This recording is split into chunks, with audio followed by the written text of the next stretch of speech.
All right, now, everybody. Quiet, listen to me. We're going to start a show. Now, some of you people have been with me before. You know it's going to be a tough grind, but we're going to have a show.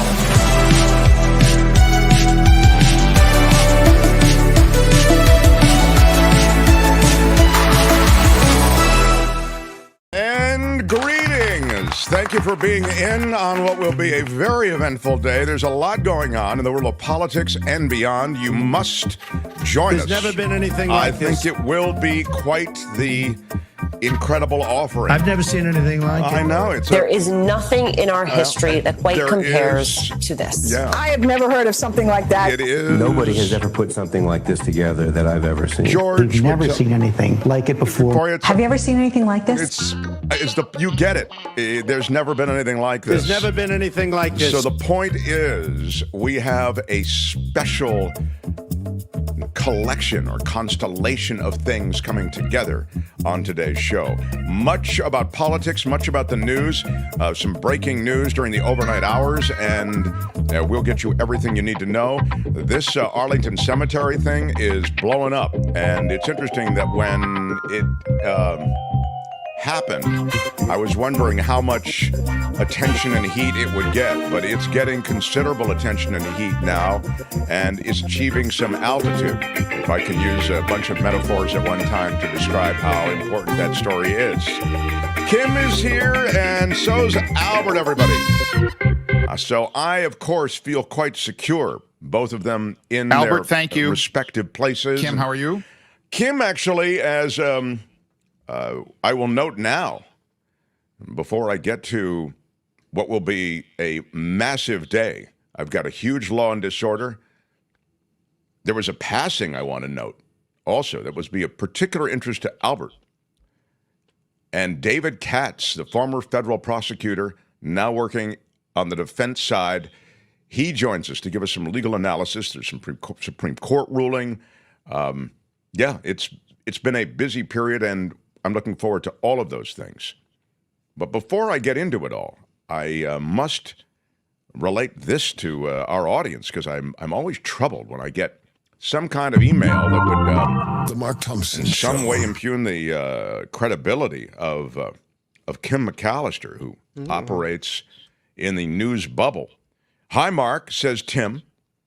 This, by the way, is at our email address, which you should have handy all the time in case you want to call Kim out on something. I've received a lot of positive letters. Yeah, it's the Mark Thompson Show at gmail.com. Kim, listen closely to Tim. Hi, Mark. Yesterday, Kim had mentioned that Greg Abbott threw over 1 million voters out in Texas.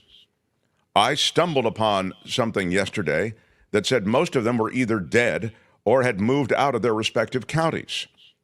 Again, this email coming into the email address you're seeing there, the Mark Thompson Show at gmail.com. Back to Tim's email to Kim.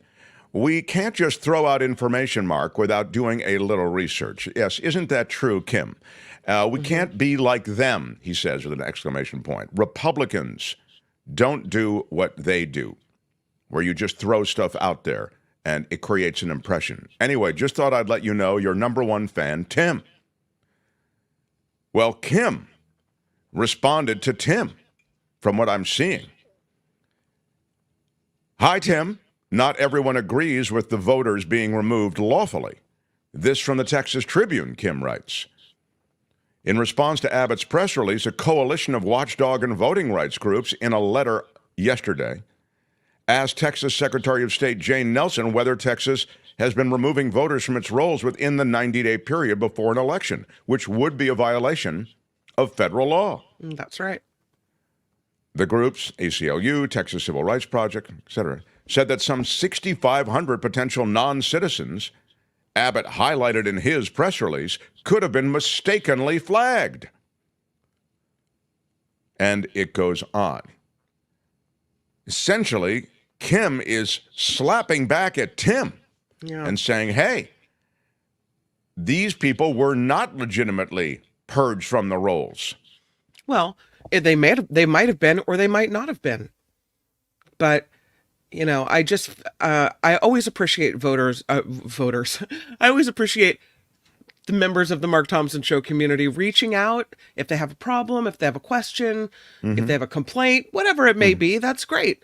Okay. And, it shows people are engaged and watching, and this is wonderful. Sure. But most of the time, I think you'll notice if I bring up a fact like that, or if I bring up a story like that, I'll say, I just saw this and I'll cite my source. So I don't know. I feel like maybe Tim got a little ahead of himself there on that one.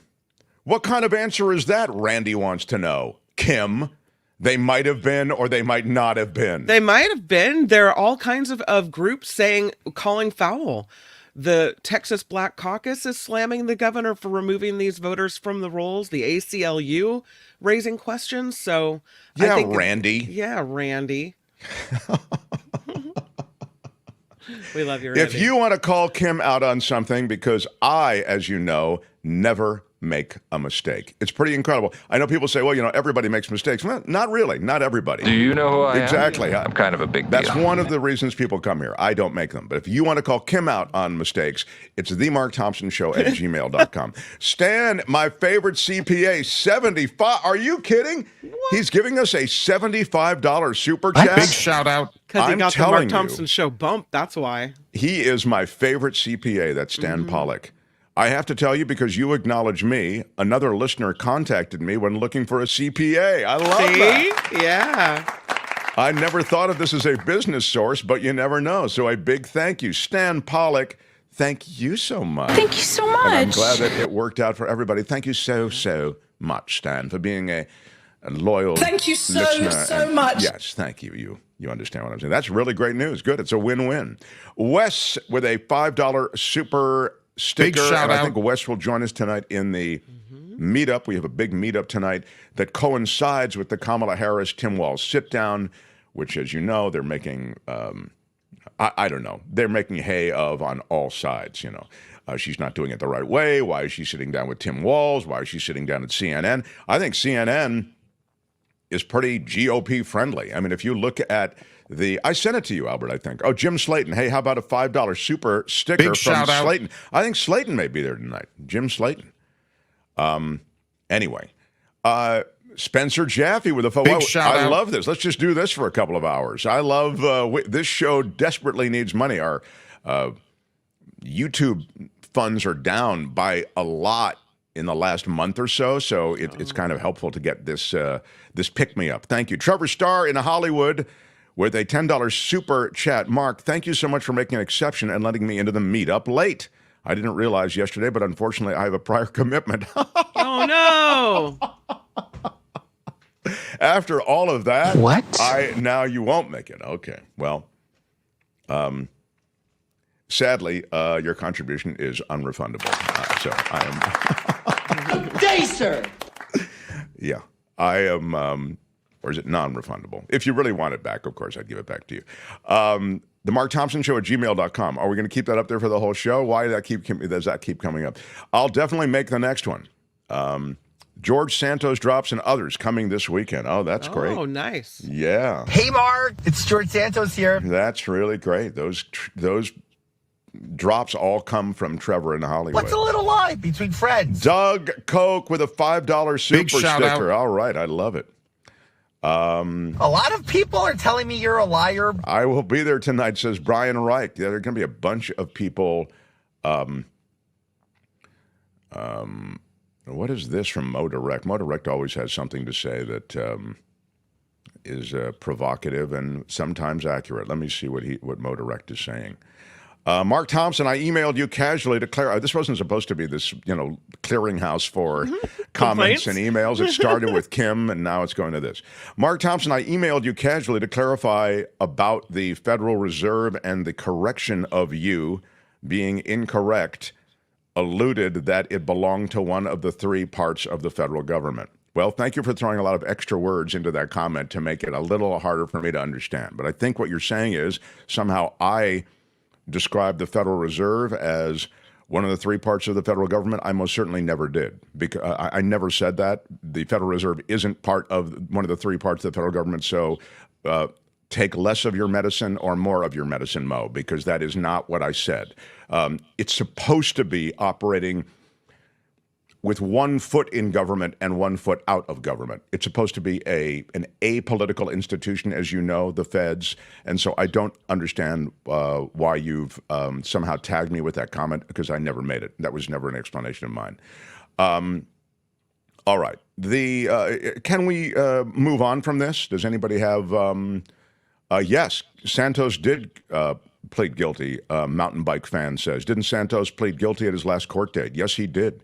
He pled guilty to using campaign funds for personal use, which I got to think, honestly, is something that happens a lot. They definitely got George Santos for that. Hey, Mark, it's George Santos here. Yeah, so let me see if there's anything else I need to attend to. Albert, no? Okay, let's get going. The Mark Thompson Show. The big news of the moment is associated with a story that is getting considerable heat. It has to do with something we've seen Donald Trump do.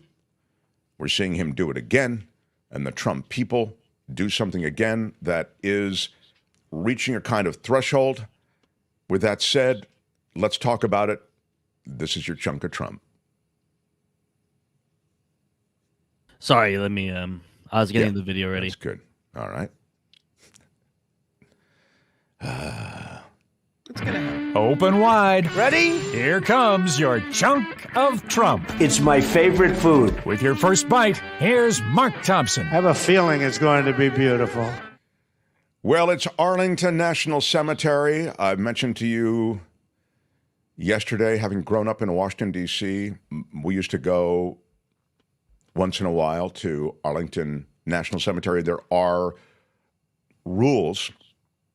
There are a lot of rules, actually, but the rules concerning photography involve certain areas you can take pictures and certain areas you cannot. So the Trump campaign contacted military officials about visiting the Arlington National Cemetery to mark the 3rd anniversary of the terrorist bombing that killed 13 U.S. service people in Afghanistan during that pullout. I don't mean to be too cynical here, but they're clearly marking that as a failure of the departure of U.S. troops from Afghanistan. And I think that's a fair point. I mean, I think it's a fair point to make about the U.S. withdrawal from Afghanistan. Now, it's far more complicated than that. As usual, these issues are nuanced. There were reasons that it was made even more difficult, that withdrawal, than it had to be. And some of those reasons go back to Donald Trump declaring to the Taliban, we'll be out by a certain date.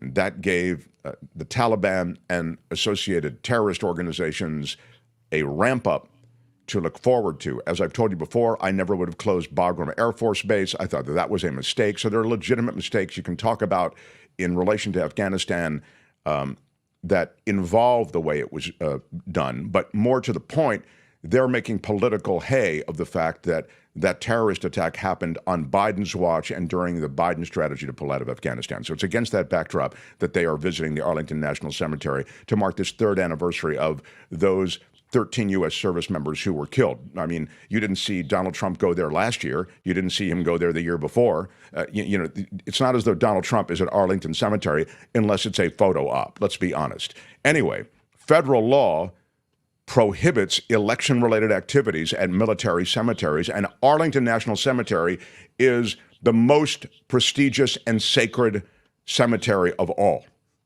So Pentagon officials were already concerned that Trump would turn that visit into a campaign stop. I mean, it's what he does, and they know he does it.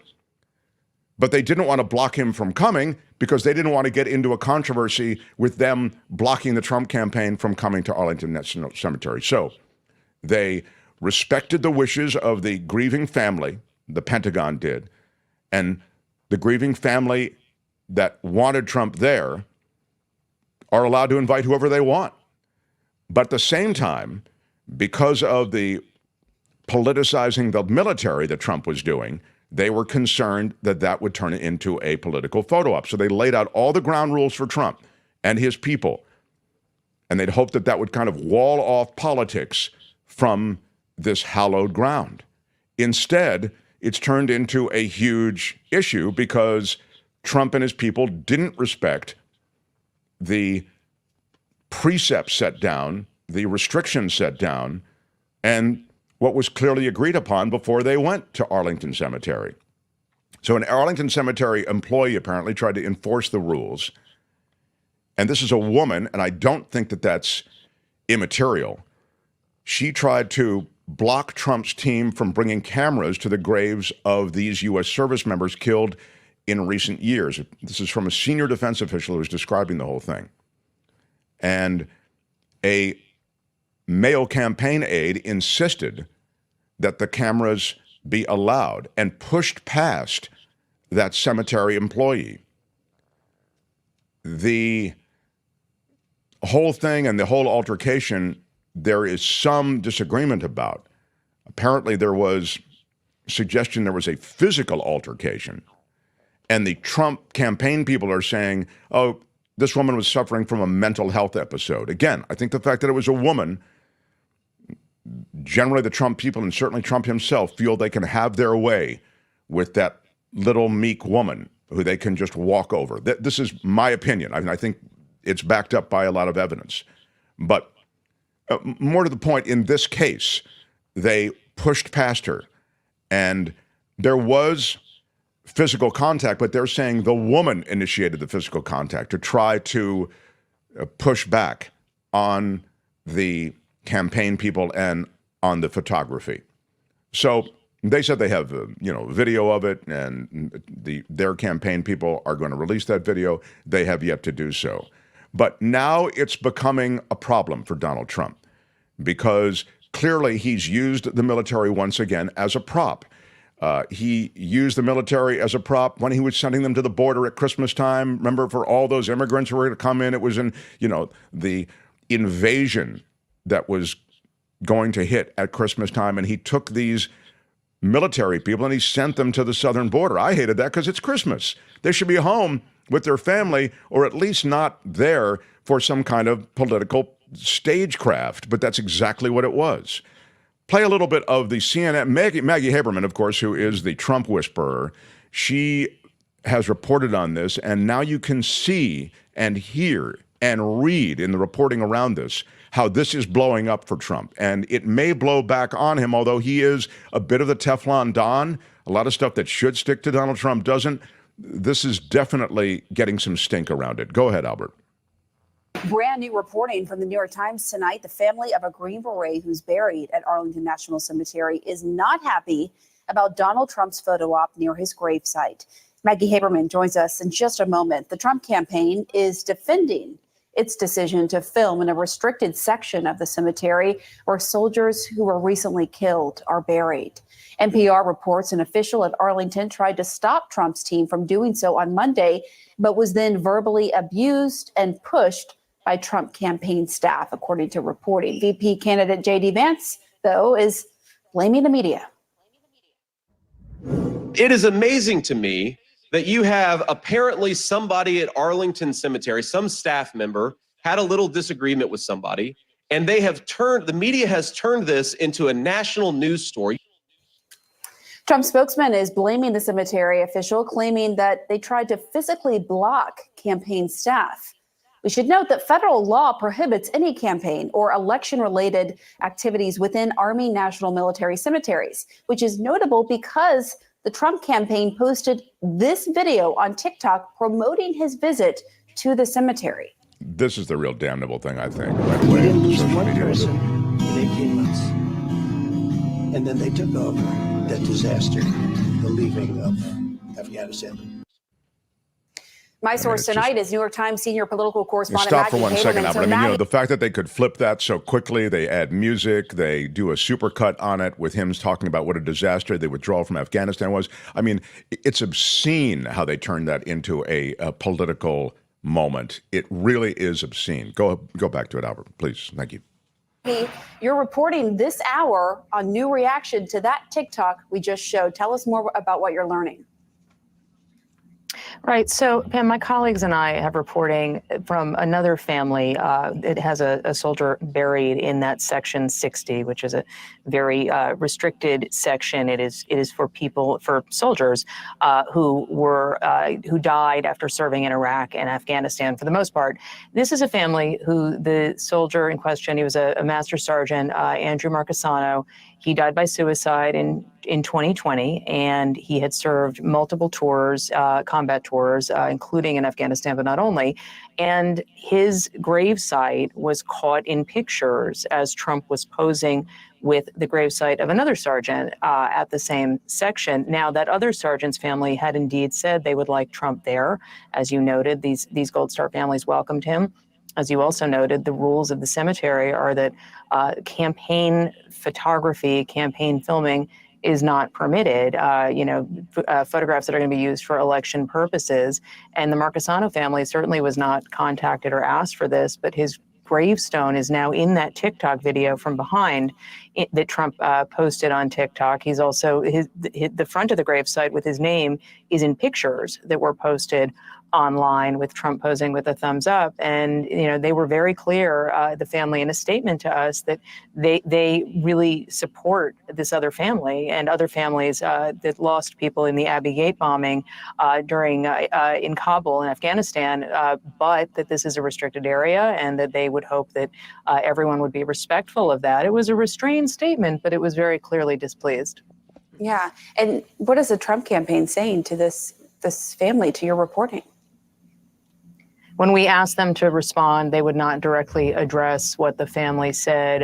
When asked about the TikTok video, they wouldn't address whether they would continue using the gravestone images, just saying something to the effect of, we continue to honor the wishes of the Gold Star families who supported him, former President Trump, being there, which again, their families are not a monolith. When it comes to military families, when it comes to families connected to any tragedy, people don't see things the same. The broader issue here is there is a federal law in place, and so far the Trump campaign has yet to provide documentation of its claim that it was permitted to do this, and there was an agreement. So right, they're essentially, they're not clapping back. They are, they're hoping it's going to go away. They send their attack dog, J.D. Vance, out there to go, the media is making such a big deal out of this. What's the big deal? They have a little altercation with somebody who works there. And and by the way, Delwood, who says, let's see, CNN and New York Times pumping this story. I wonder why they are giving it legs. Just professional reporting, I'm sure. Actually, Delwood, this is a legit story because of Donald Trump's troubled relationship with the military. He really uses them as a prop, yet he doesn't want to visit grave sites unless it can be used as a political prop. I don't need to go through the D-Day commemoration. I don't need to talk about how he insulted the Gold Star families in his first ramp up to the presidency in 2016. So I think it is a legitimate story. And when you have the U.S. Army issuing statements about something that happened at Arlington National Cemetery, that's a legit story, dude. So you may think, it's just a liberal New York Times. Let me tell you, there's a much bigger story, and I'll get to it in a moment. And I can't believe that the media is ignoring that.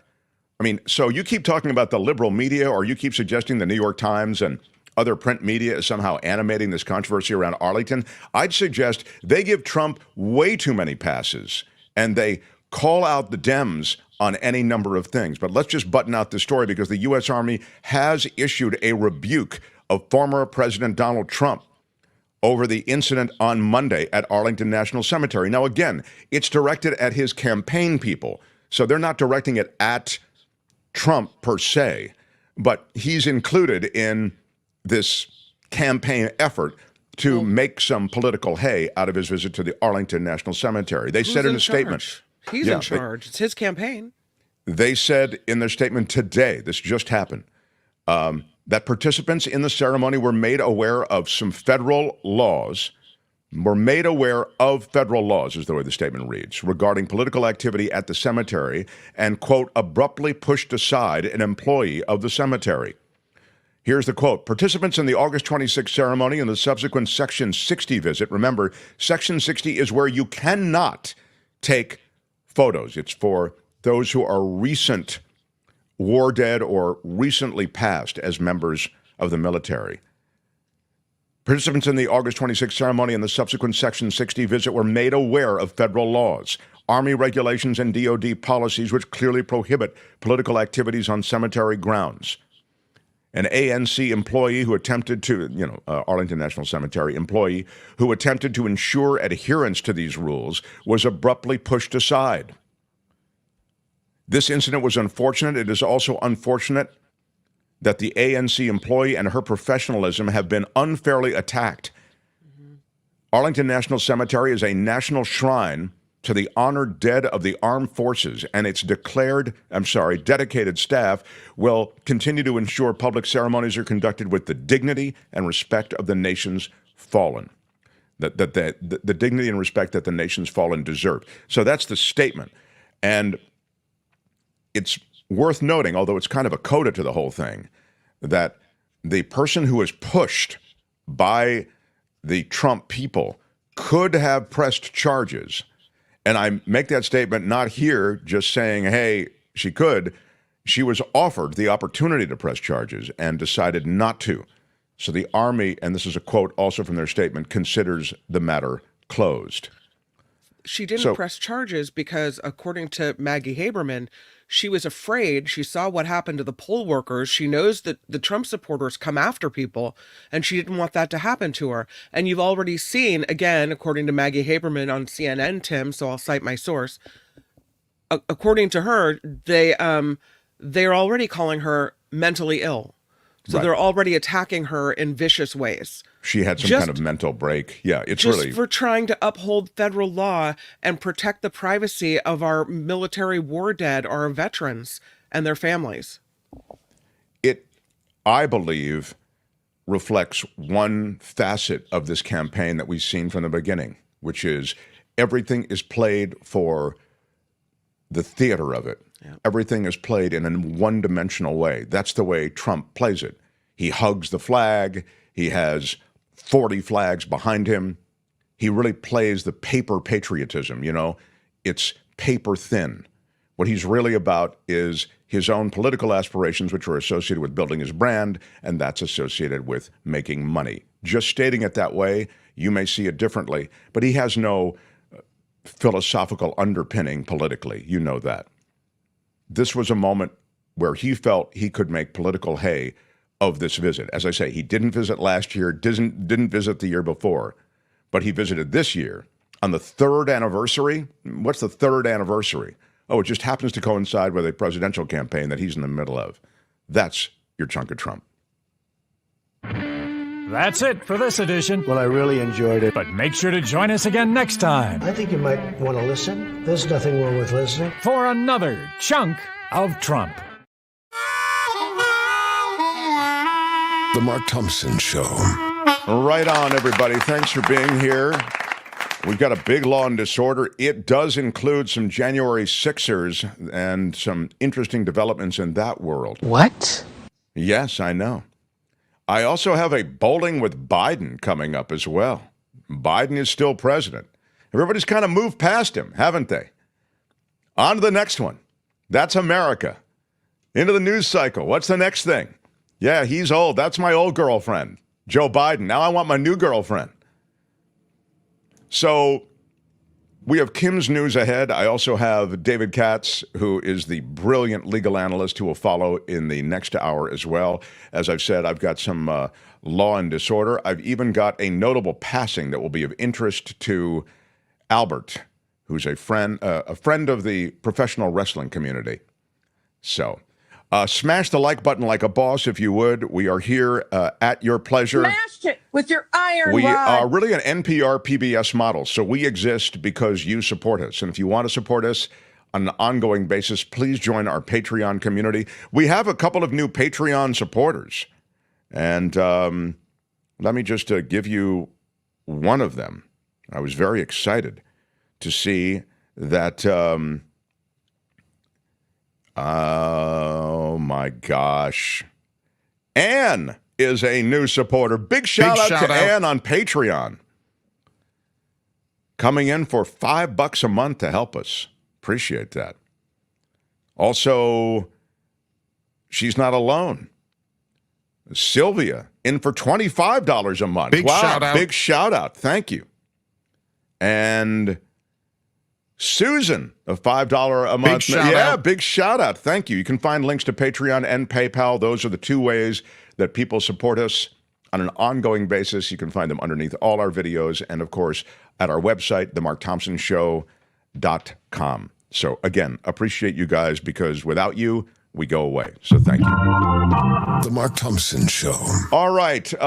Quick election news and then Kim's news. Kamala Harris is logging apparently more support in the Latino community, which is interesting. What? I know. She's dramatically improved her advantage over former President Donald Trump among Hispanic voters. YouGov and The Economist polling on Wednesday finds that 56% of Hispanic registered voters prefer Harris, while 34% prefer Trump.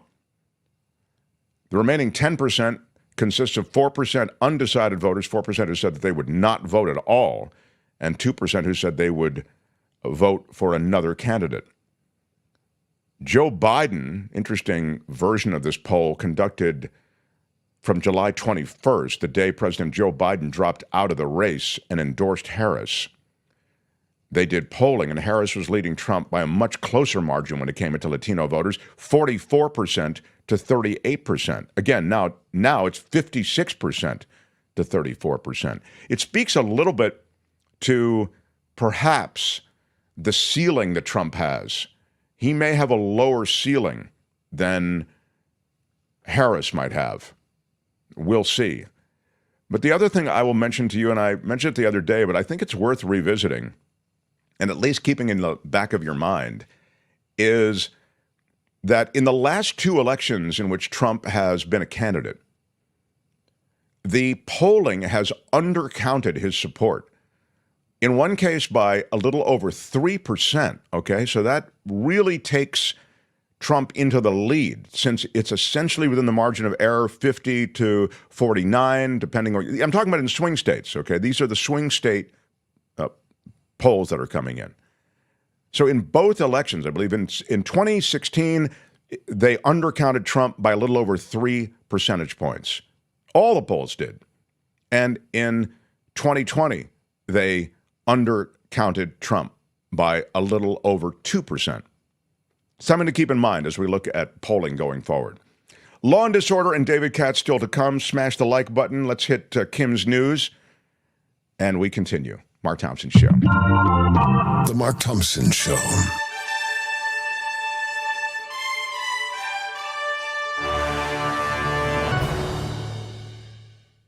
On the Mark Thompson Show, I'm Kim McAllister, and this report is sponsored by Tenuta Vineyards in Livermore. Well, there they are. It's the Harris Walz campaign, and both Vice President Kamala Harris and Minnesota Governor Tim Walz are joining CNN for their first joint interview. The pair will be interviewed by CNN's chief political correspondent and anchor, Dana Bash, in an interview set to air at 9 p.m. Eastern. Kroger is making an admission. It raised prices far higher than necessary to fight inflation. What? Yes, it did. The company's top pricing executive testified Wednesday they had raised prices significantly higher than cost inflation, specifically on milk and eggs. The testimony, part of an antitrust lawsuit aimed at stopping Kroger from buying up Albertsons. So now we know what's behind all the price increases. It might not have been the federal government, right? Yeah, this is the thing that one has to keep in mind as you look at these mergers. Hey, when Kamala Harris mentioned these mergers, it's real. Now, the margins at a lot of these supermarkets are pretty low. They're really thin. But that said, once you own all the supermarkets, there are plenty of opportunities to jack prices. Well, speaking of prices, let's go to Allstate. You're in good hands with Allstate? Not so much. Sticker shock coming to 350,000 California homeowners insured by Allstate. The company has been approved to raise rates by an average of 34%. the highest increase here in the past 3 years. The change all depends on where you live. Some people could see their rates drop by as much as 57%, while at least one bill will soar nearly 650%. That must be right in the heart of the fire zone. Allstate is only renewing policies. They are not writing any new ones. And State Farm is also asking the state to approve a 30% rate hike. Ouch. Yeah, this is a real problem, a contemporary issue for Californians. And by the way, it's not just Californians. If you live in a part of the country along a coastline, you're going to be facing the same thing as these natural disasters associated with hurricanes and tropical weather. And of course, fires and associated issues with fires become more a part of our lives. These insurance companies pull back. I mean, they're in the business, as you know, of charging you a lot for insurance and then figuring a way that they don't have to pay you for that insurance they charge you a lot for. And that's what we all know that. So now they're jacking prices, as Kim says, in places where you already have insurance, or they're pulling out of the state completely, which they're doing in large measure. If you can get Allstate at all, it's going to cost you all this money. But as a resident of California and as someone whose home burned in a fire, I will tell you now, can't get fire insurance. I'm with the Cal plan, which is no plan, essentially. Yeah, that's really expensive, right? I mean, more expensive than it's Allstate. No, it's not more expensive than Allstate, but it's much worse than these private insurers because, again, there's just no. I'd have to look at the policy, but it looks to me like there's no coverage in many ways that you would find in some of these other name brands like Allstate, Chubb, State Farm, etc. It's really interesting that they did that to you, as if it's your fault that your house burned down, and now you're in a different area. So is it just that that fire and that claim is attached to your name? They do the same thing with health insurance. Those of you who have, that's why the Obama pre-existing condition thing was such a big deal, right? Mm-hmm. It's not your fault that you have a tumor, right? It's not your fault that any number of health issues exist in your body, and yet the insurance company won't cover you for any number of reasons. It's the same thing. It's the same arithmetic. And that's the reason that they don't cover you with fire insurance. Actually, if you have any claim, is the way it works with fire insurance, and then we can move on. In the last, I believe, year and a half, they will not insure you at all. No company will come near you if you have a fire claim. Yeah, that's why. So that was another reason we couldn't get it. That's crazy. Oh, I'm sorry. And you know what? You're not the only Californian this is happening to. It's really frustrating. Let's talk a little bit about RFK Jr. His name is going to remain on ballots in Michigan and Wisconsin. Election officials in those swing states are citing legal technicalities. The rulings come despite Kennedy ending his independent presidential campaign and endorsing former President Trump. Kennedy said he wanted to remove his name from ballots in key battleground states to hopefully help Trump's electoral chances, but he's got to stay on those ballots. SpaceX Falcon 9 rockets are being grounded after a first stage booster crashed onto a landing barge. Yikes. An FAA investigation is underway to determine what caused the crash following a Starlink launch early Wednesday. SpaceX had 2 Starlink launches planned for Wednesday, one of them in Florida, one of them in California. The California launch was called off after the booster rocket in the California launch the California launch was called off after the booster rocket in the Florida launch crash landed on a drone ship and fell into the Atlantic Ocean. So you can see they're having a bit of issue there. Man, there are a lot of crash landings is what I'm getting. Yeah. Yikes. They're having some trouble over at United Airlines as well, unfortunately. They had to make an emergency landing yesterday after severe turbulence caused a number of injuries. The Boeing 737 was headed from Cancun, Mexico to Chicago when it hit severe turbulence near Tennessee and was forced to land in Memphis. 6 people suffered minor injuries, 1 person taken to a hospital. And speaking of United, they are experiencing one of the busiest Labor Day weekends on record, and it comes as flight attendants just approved a possible strike. Many were seen picketing Wow. at 20 airports across the country yesterday, including San Diego, Los Angeles, and San Francisco. What? And they all cheered when those results were announced. The flight attendants are demanding raises. They want flexible schedules, work rule improvements, job security, retirement, and more. That's not fake. That's real. Wow. I mean, those are all things that I think are good to want. I don't know that they're going to get them, but I thought they just struck. When was the last strike, Albert? Do you know when the last strike was? They had a strike of flight attendants I'm talking about. I think that was a different airline, I think. Oh, was it? Okay, this is the I think United Lufthansa had a big one earlier this year. Oh. Well, the state of California is passing a bill that would require school districts to restrict students' cell phone usage during the school day. The bill is called the Phone Free Schools Act.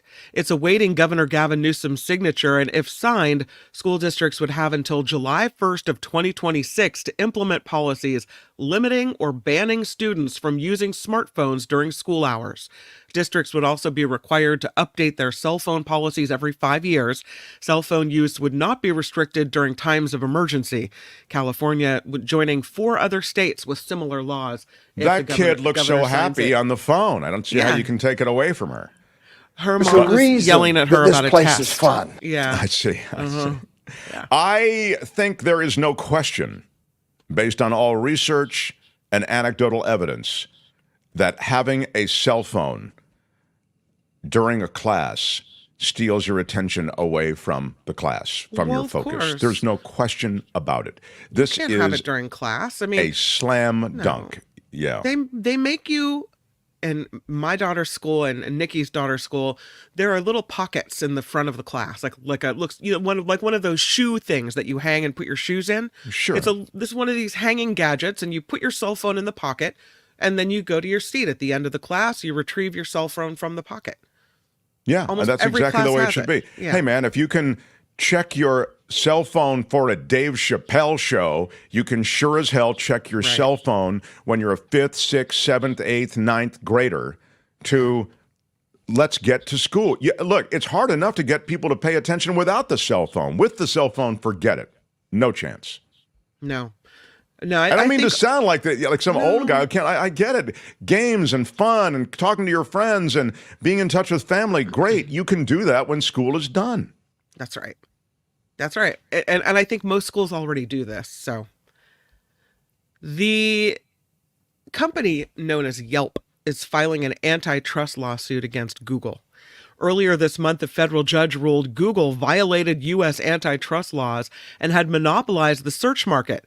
Then yesterday, Yelp filed a lawsuit in San Francisco alleging Google used that monopoly to dominate advertising markets and manipulate search results. In an online statement, Yelp called Google the largest information gatekeeper in existence and said the company keeps users within Google's owned ecosystem and prevents them from going to rival sites. So Yelp is suing. Wow. Ford Motor Company is putting the brakes on its diversity, equity, and inclusion efforts. It's the latest high-profile U.S. company to roll back those DEI initiatives. Recently, other companies like Lowe's, Harley-Davidson, and Tractor Supply all said they were also cutting back on certain DEI efforts because of a changing social and political environment. Researchers are dyeing a Northern California lake pink to see why harmful algal blooms happen in some years but not others.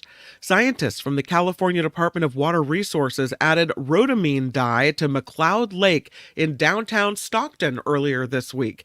A senior environmental scientist at the Department of Water Resources says this lake is a hot spot for harmful algae blooms, so they hope they can track the dye as it spreads to get a better understanding of the bloom. That's interesting. Oh. And lastly, a Colorado man says he keeps getting Trump shirts in the mail that he never ordered.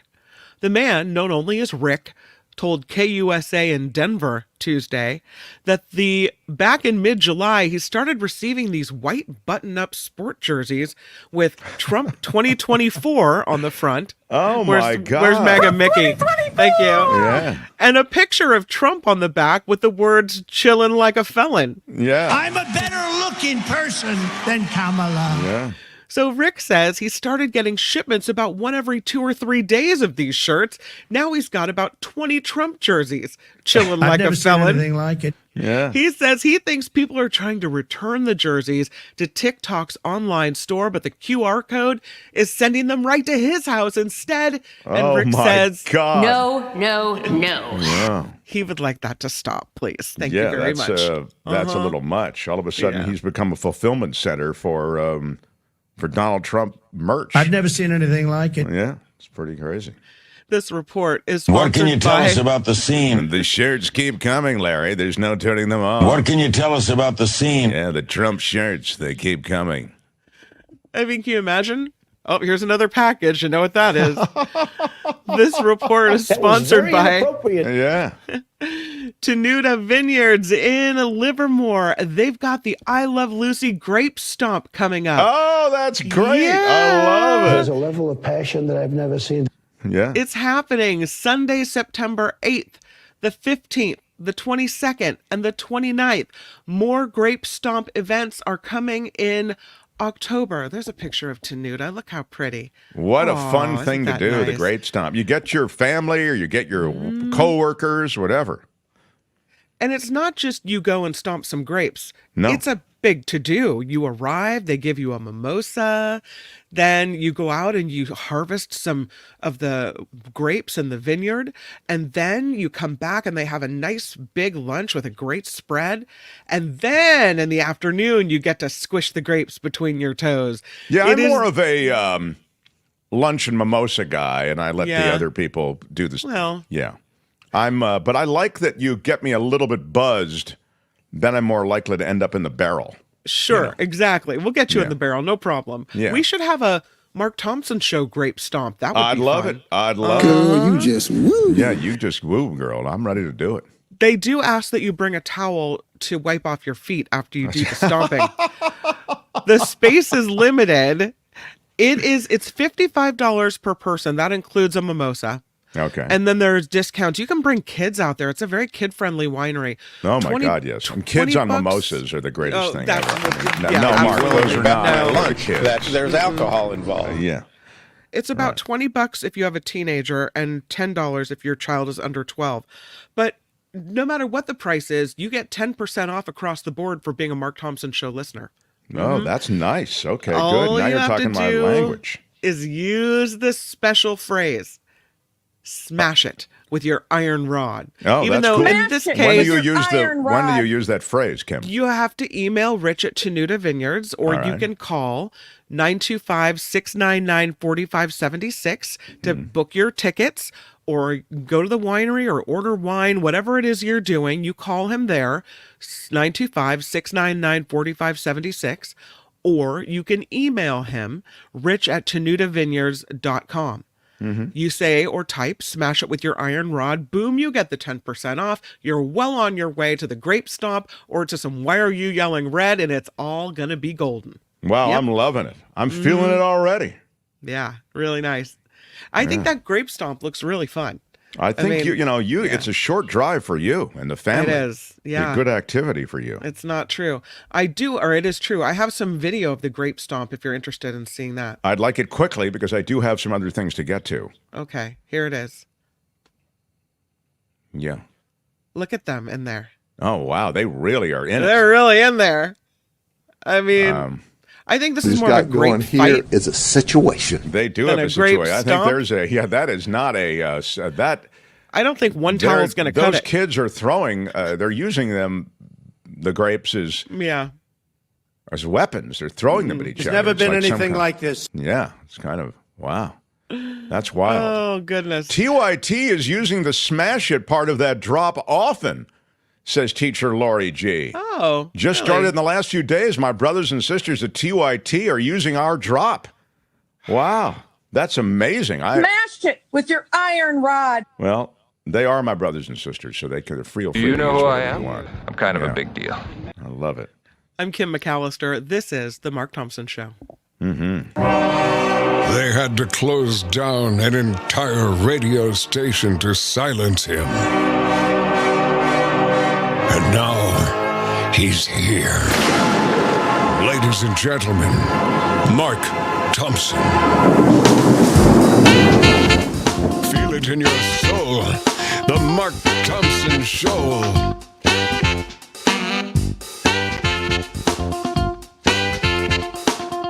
Oh, girl, baby girl, don't even play. Oh my God. We'll do it live. I'll write it and we'll do it live. What can you tell us about the scene? I did everything right and they indicted me. I misspoke. I stand corrected. My words upset so many people. My bad. I'm sorry. Google it. Y'all can all go to hell, and I'm going back to Texas. Have you ever been a member of the Chinese Communist Party? That was very inappropriate. That's pure speculation. My beautiful Christians, I love you, Christians. I'm a Christian. I love you. I only like people that like me. Put that coffee down. There's never been anything like this. Thanks for being here, everybody. Great to have everyone in the mix. David Katz, who is one of the great legal analysts in all the world, the English-speaking world. You've heard him on British media all the way to Australia and New Zealand and across, of course, America in New York and Chicago and San Francisco and Los Angeles and on Fox News, on CNN, etc. We're so excited that he spends a portion of Thursday with us, and we'll get to him in a minute.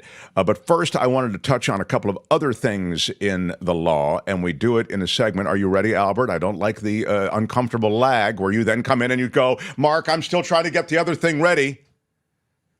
Are you ready, Albert? I'm ready. Okay. Let's now. Albert, thank you. Let's now do. Albert, thank you. Okay. Let's now get some law and disorder. In the criminal justice system, the people, Pimps, addicts, thieves, bums, winos, girls who can't keep an address, and men who don't care. are represented by two separate yet equally important groups. A cop, a flatfoot, a bull, a dick, John Law. You're the fuzz, the heat. You're poison, you're trouble, you're bad news. These are their stories. You may not know the name Joseph Fisher, but you'll know what he did. The former Pennsylvania police officer went to the U.S. Capitol and was involved in the riot on January 6th.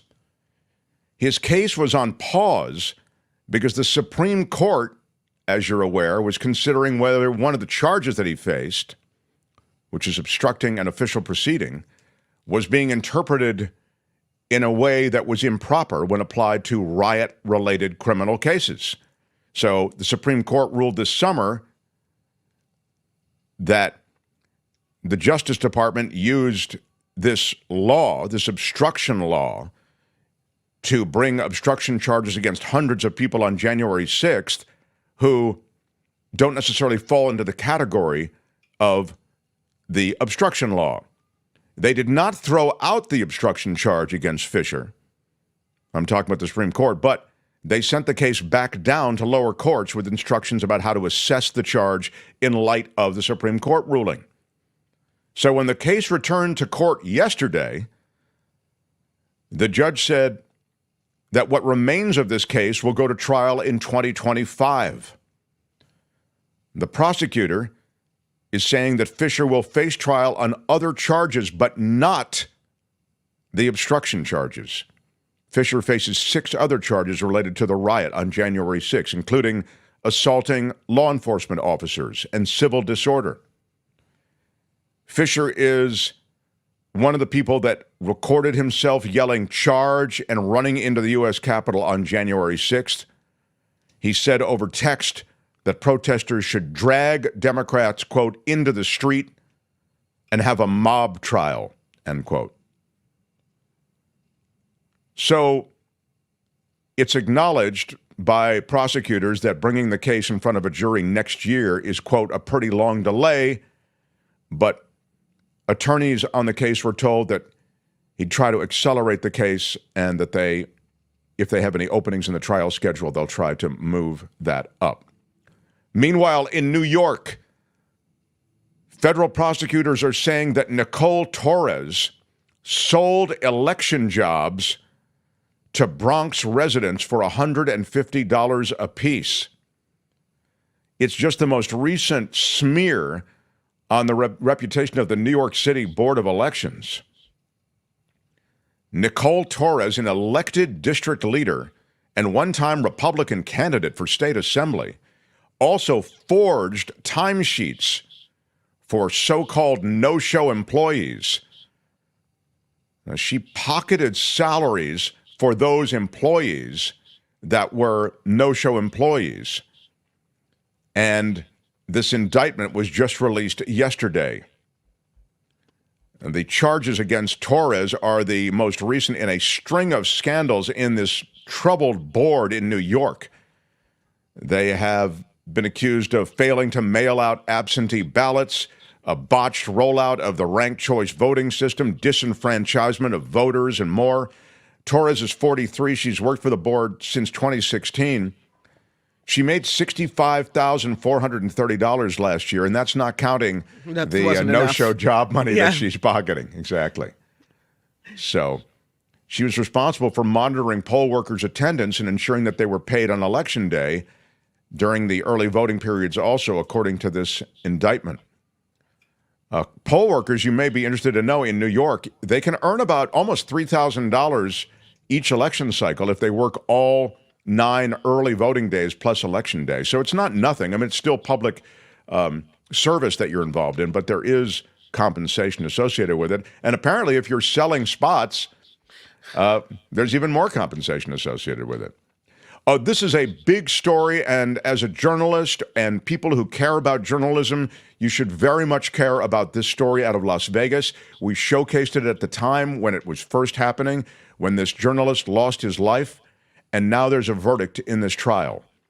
The former Las Vegas official who was tried for murder of this journalist who was critical of him, that former Las Vegas official has been found guilty.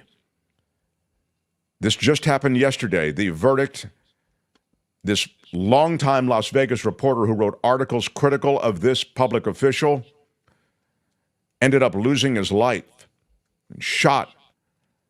Was it shot or stabbed? I think maybe he was stabbed, actually, outside his home. Yeah, stabbed outside his home. Robert Tellis, who ran the county office that handles the estates of those who die without apparent heirs, Robert Tellis was the focus of several stories that Jeff German, who was the journalist, wrote about this public official, critical of this public official. A few months before his death, Mr. German wrote an article for the Las Vegas Review-Journal describing employees' complaints that Mr. Tellis had created a toxic work environment. Also, it was suggested that Tellis had demonstrated favoritism and had an improper relationship with a staff member. So Tellis denied the allegations. Then he lost a re-election bid a month after that article came out and probably surmised the article had something to do with him losing. Prosecutors said in their case that was why, on a September day, he went to German's suburban home, hid in the bushes at the side of his house, and then stabbed him to death. Crazy. Tellis, guilty of murder in the first degree, sentenced to life in prison with the possibility of parole after 20 years. The chief deputy district attorney there in Las Vegas said, quote, "In the end, this case isn't about politics. It's about alleged inappropriate relationships. It's not about politics, and it's not about alleged inappropriate relationships. It's not about who's a good boss and who's a good supervisor or favoritism at work. It's just about murder." Those were her statements at the beginning of the trial. She's saying, like, don't lose this case in the crap associated with what was going on in the office or what was going on politically. This guy was murdered in cold blood, and now he's going to prison. And finally, the House GOP now releasing their own collection and mashup of videos of January 6th, and guess what they're trying to do? Blame Nancy Pelosi for the whole thing. In recordings shot for a documentary, Pelosi is raging about the attack on the Capitol and said that she took responsibility for not pushing the police to prepare better for the violence by Trump supporters. It's a remarkable thing that they are cherry-picking moments from that day to try to twist the narrative to suggest it was Pelosi's fault. The Republican-controlled House Administration Subcommittee on Oversight released video clips. Some of them apparently have never been seen before. They were shot for an HBO documentary about Pelosi. In them, she is shown on the day of the riot venting her rage about the rampage at the Capitol, criticizing security officials for failing to anticipate and prevent it, and saying she felt responsible for their failure. Okay, so they take that and they're trying to blow it up into, oh, it's Pelosi's fault that all these protesters got in there in the first place. She does rail against Mr. Trump and his role in firing up the supporters who stormed the Capitol, but she also repeatedly suggests, apparently, that she and her staff should have pushed the Capitol Police harder to make sure they were better prepared, as Mr. Trump summoned thousands of his supporters to Washington to protest the transfer of power from the Trump administration to the Biden administration. This is the quote, "I don't care what they say, they should have had much more anticipation about the National Guard." At another point, she said, "I can't believe the stupidity. I take full responsibility." Well, again, that has been used and amplified and twisted so that somehow in this release of this new video and series of videos, the GOP can suggest it was Nancy Pelosi's fault. It's so ridiculous because didn't we see in the January 6th hearings that the Trump administration officials knew something big was going to happen? So they should have known that this was going to occur and been prepared and ready to save or protect the people in the Capitol from this violence. They should have known. Well, the other thing is that the President of the United States watched it all on television and did nothing.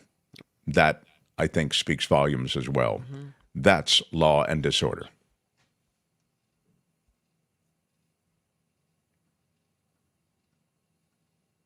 Somebody wake Albert, please. Tune in again next time for more Law and Disorder on The Mark Thompson Show. All right, that's it. Let's roll. Hey, let's be careful out there.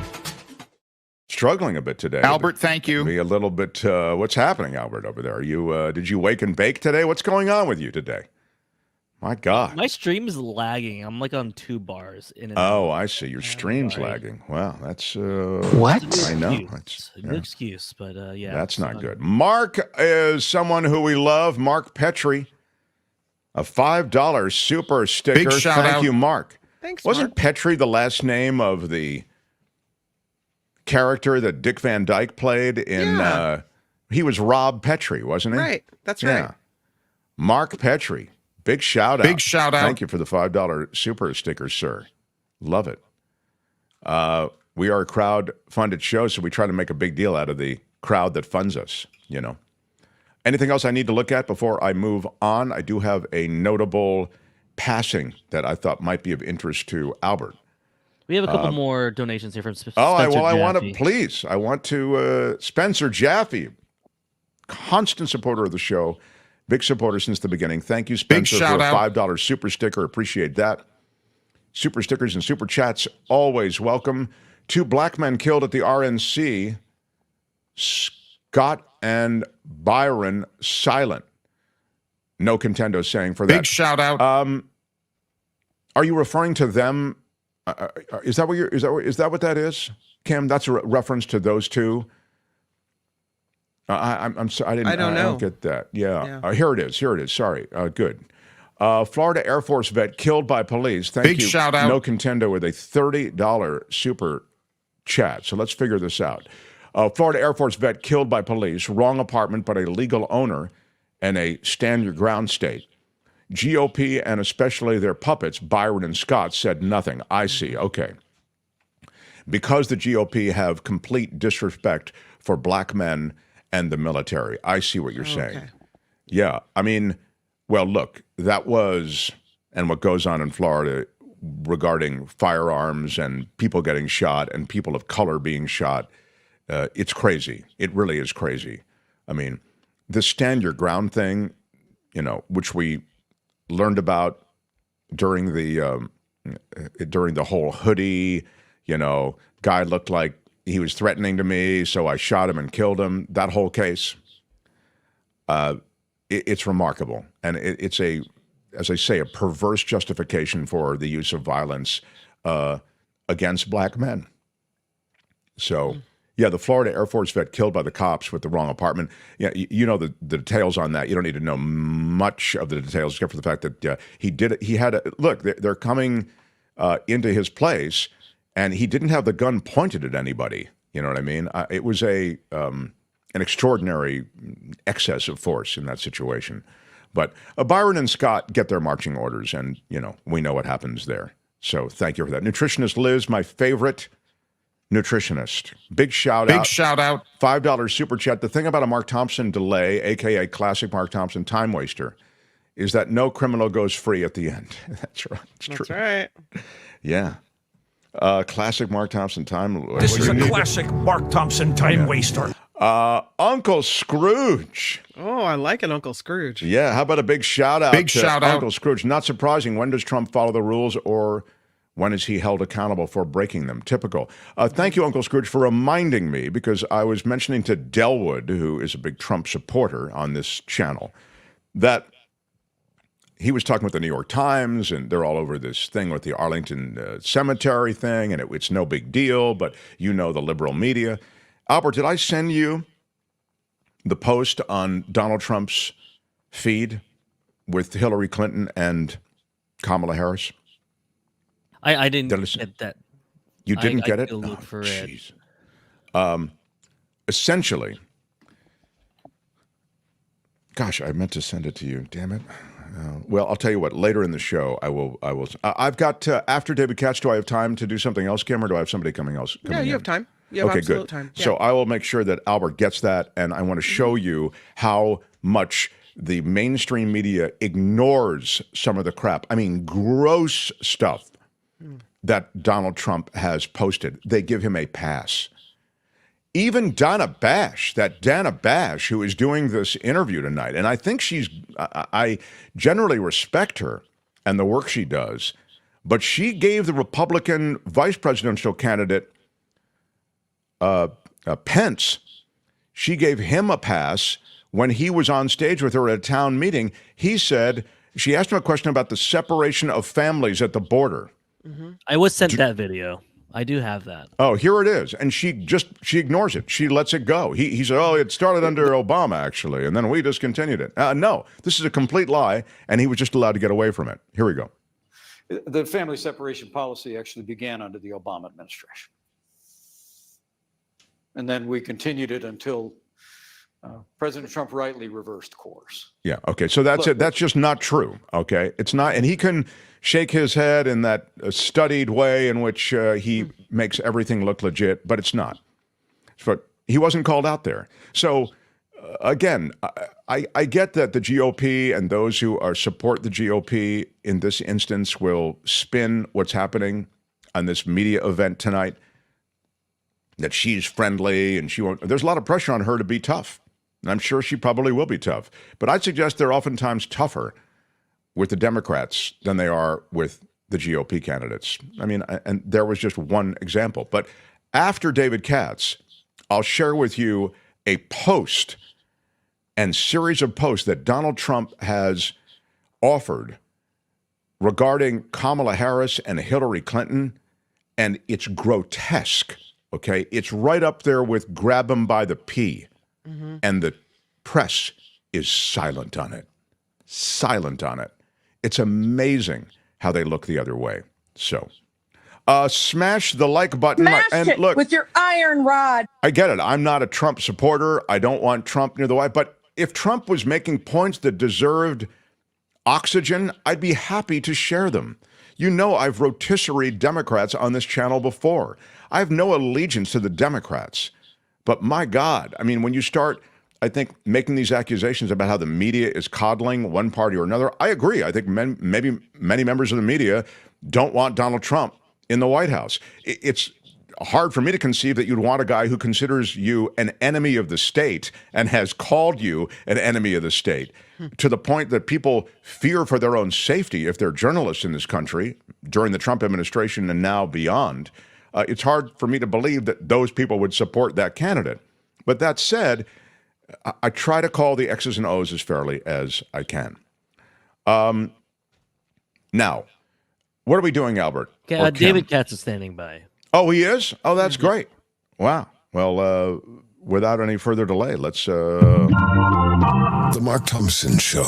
I was saying it before, across the English-speaking world, from Great Britain to America to New Zealand to Australia, you can find him as the legal analyst that is used in all of those different places. He's, of course, on Fox News Channel, CNN, the CBS stations, etc.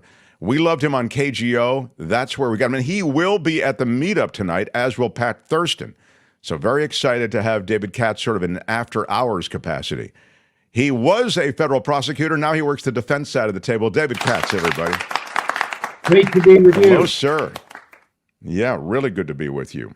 You know, I was just doing a story about the fact that the Supreme Court has changed as a result of those obstruction charges that were then challenged at the Supreme Court level. They've kind of pared back the ways in which you can use obstruction charges, obstructing an official proceeding is what I'm talking about. They pared that back, and we just had a story about how they've actually now dropped charges against yet another. This is a former police officer who was there at J6. They're still bringing charges, but they're dropping the obstruction charges, David. Well, there's a 5-year statute of limitations, so the 5 years hasn't run yet. So people are still subject to prosecution. And so I think that although that charge may not stick, that was a little over expansive because it was passed over the Enron scandal and had to do a lot more with destruction of records, let's say by an accountant or someone who was subpoenaed, and the records disappeared. It wasn't really directed at this kinds of records destruction where you're really marauding, you're trespassing, you're attacking officers. So if they don't have anything other than the destruction of records, then yes, that particular charge against that particular person would have to be dismissed. But I think they'll rarely, Mark, find themselves in this situation, especially since it'll be timely to bring new charges. So if someone was only charged with obstruction and it's just about that, let's say they were charged on that count, Mark, but they also trespassed, they also wrangled with some officer inside, they'll be charged with the trespassing and the wrangling with the officer. And kind of, good motion, defense attorney. You got that one dismissed, and maybe you got your client hit with 2 new ones. Now to this superseding indictment that came down this week. This is Jack Smith reanimating, essentially, the Trump indictment. Can you speak to this? I was saying, I think yesterday, it's a slimmed down indictment. Certainly in terms of the paperwork, it's slimmed down, but it's also slimmed down in terms of the actual charges. Well, normally, again, to see it from the point of view of a criminal defense attorney, you don't want to see a superseding indictment. That means that new people have been added who may be cooperating against your client, or that your client has been hit with additional charges, superseding charges. This is a slimmed down superseding indictment. That's, of course, very rare, but of course, it's what's called for here, because the U.S. Supreme Court made clear that anything that smacked of an official act had a presumption that it was covered by presidential immunity. So there's kind of 3 kinds of acts people will recall from that bombshell, very controversial U.S. Supreme Court decision. One, there are core presidential acts, appointing an ambassador, vetoing a bill, conferring with a foreign head of state. Those were all things that Trump did in ways that, if he were not the president, might have been indictable, right? He might have traded a pardon or some other favor in exchange for an ambassadorship. He might have said something that was actually treasonous to some foreign leader. But all of that, that's all impeachable. He could have been removed if the Republicans in the Senate had voted to convict him after January 6th in the Senate. He would have been not only removed at the very end of his term, but he would have been disqualified from running again. And maybe the Republicans could have started over with some other candidate. He wouldn't have had this cachet. He wouldn't have still been in the game, Trump. But we are where we are. So he was not found guilty by the Senate. So those are impeachable offenses. And people will recall that Senate leader McConnell had said on the floor of the Senate, oh, well, yes, we're not impeaching him, convicting him here in the Senate, but of course he's indictable. He's always chargeable for this conduct. Well, turns out that he was not chargeable for much of that conduct because it's core stuff. Now, then there's completely private stuff. He always gave the example, Trump, I could shoot somebody on Fifth Avenue and nothing would happen to me. Not true. If he shot somebody on Fifth Avenue, that would be a private act. That would be a non-official act. But of course, the rub comes with the ones in the middle, Mark, and those are the ones that are presumptively presidential immunity. And the key one here is the one with Pence. The U.S. Supreme Court even used the example with Pence, and they said, boy, that sure sounds like one that would be either a core responsibility or certainly presumptively presidential immunity when the president speaks to the vice president. And a lot of people thought that the special prosecutor would back off that one and not have a big fight. And, kudos to Jack Smith, because he said, you know what? No, bring it. Bring your appeal to the U.S. Supreme Court. Bring your interlocutory appeal. I know you're going to the Supreme Court against Trump, but I'm willing to fight on this hill. And the hill is that that Pence is the president of the Senate. He's number one, another branch of government. And they want to see him not as president and vice president, but as some candidate who couldn't give up the fight, some candidate, Trump, who went to another branch of the government, the head of the Senate, and said, do all of these crooked things, and they're indictable. And they're going to fight over that. And so one thing that's very interesting is, are they going to have an evidentiary hearing? Are they going to call Pence to the stand before the election in front of Judge Chutkan? People think that's the real power card here for Jack Smith. If he doesn't want to just play Mr. Nice Guy all the time and actually do something which is both proper and would be effective, say, look, the U.S. Supreme Court said the district judge is supposed to do fact-finding. Fact-finding is not just filing briefs. Fact-finding is calling witnesses and subjecting them to direct and cross-examination. And our first witness is, let's say, Mike Pence. And our second witness at this evidentiary hearing is, let's say, Casey Hutchinson, and some other people who would be very sympathetic to Jack Smith's case, and showing that these were, in fact, call some of these people with the slates, call some of the other people with the corrupt stuff. And so the idea would be people who think that all the electoral impact of it will go to after the election, because nothing will happen before the election. There'll be no trial before the election. And it's absolutely clear there'll never be a trial of this case, or the Mar-a-Lago case, by the way, before the election. But there could be this evidentiary hearing. So it couldn't be like, well, Trump just got away from having any influence on anybody. And it's relevant, Mark. It's relevant to have that evidentiary hearing. Having said that, people think that Jack Smith may not want to push that far. Probably Trump would try to go to the appellate courts and try to get that hearing, if ordered by Judge Chutkan, stayed or delayed, or it's so unfair, or it's this, or it's that. I believe the U.S. Supreme Court would back off of that one. I think they would not stop an evidentiary hearing from taking place after the U.S. Supreme Court itself said there's supposed to be fact-finding.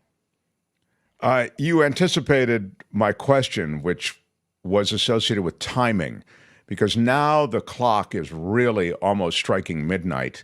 And can you just tell me, as a practical consideration, what can actually happen between now and Election Day? And then as a legal consideration, what can actually happen between now and Election Day? 8 days from now, the parties are supposed to tell Judge Chutkan how they want to proceed. That would be number one, what kind of briefing schedule they want. And then as part of the briefs, I mean, you can't have an evidentiary hearing just out of space. They'd have to say, excuse me, motion to find that the conversations with Pence were not presumptively presidential immunity. They were not within that. This is our effort to rebut that presumption. So motion to rebut the presumption that the Trump-Pence communications were covered by presidential immunity.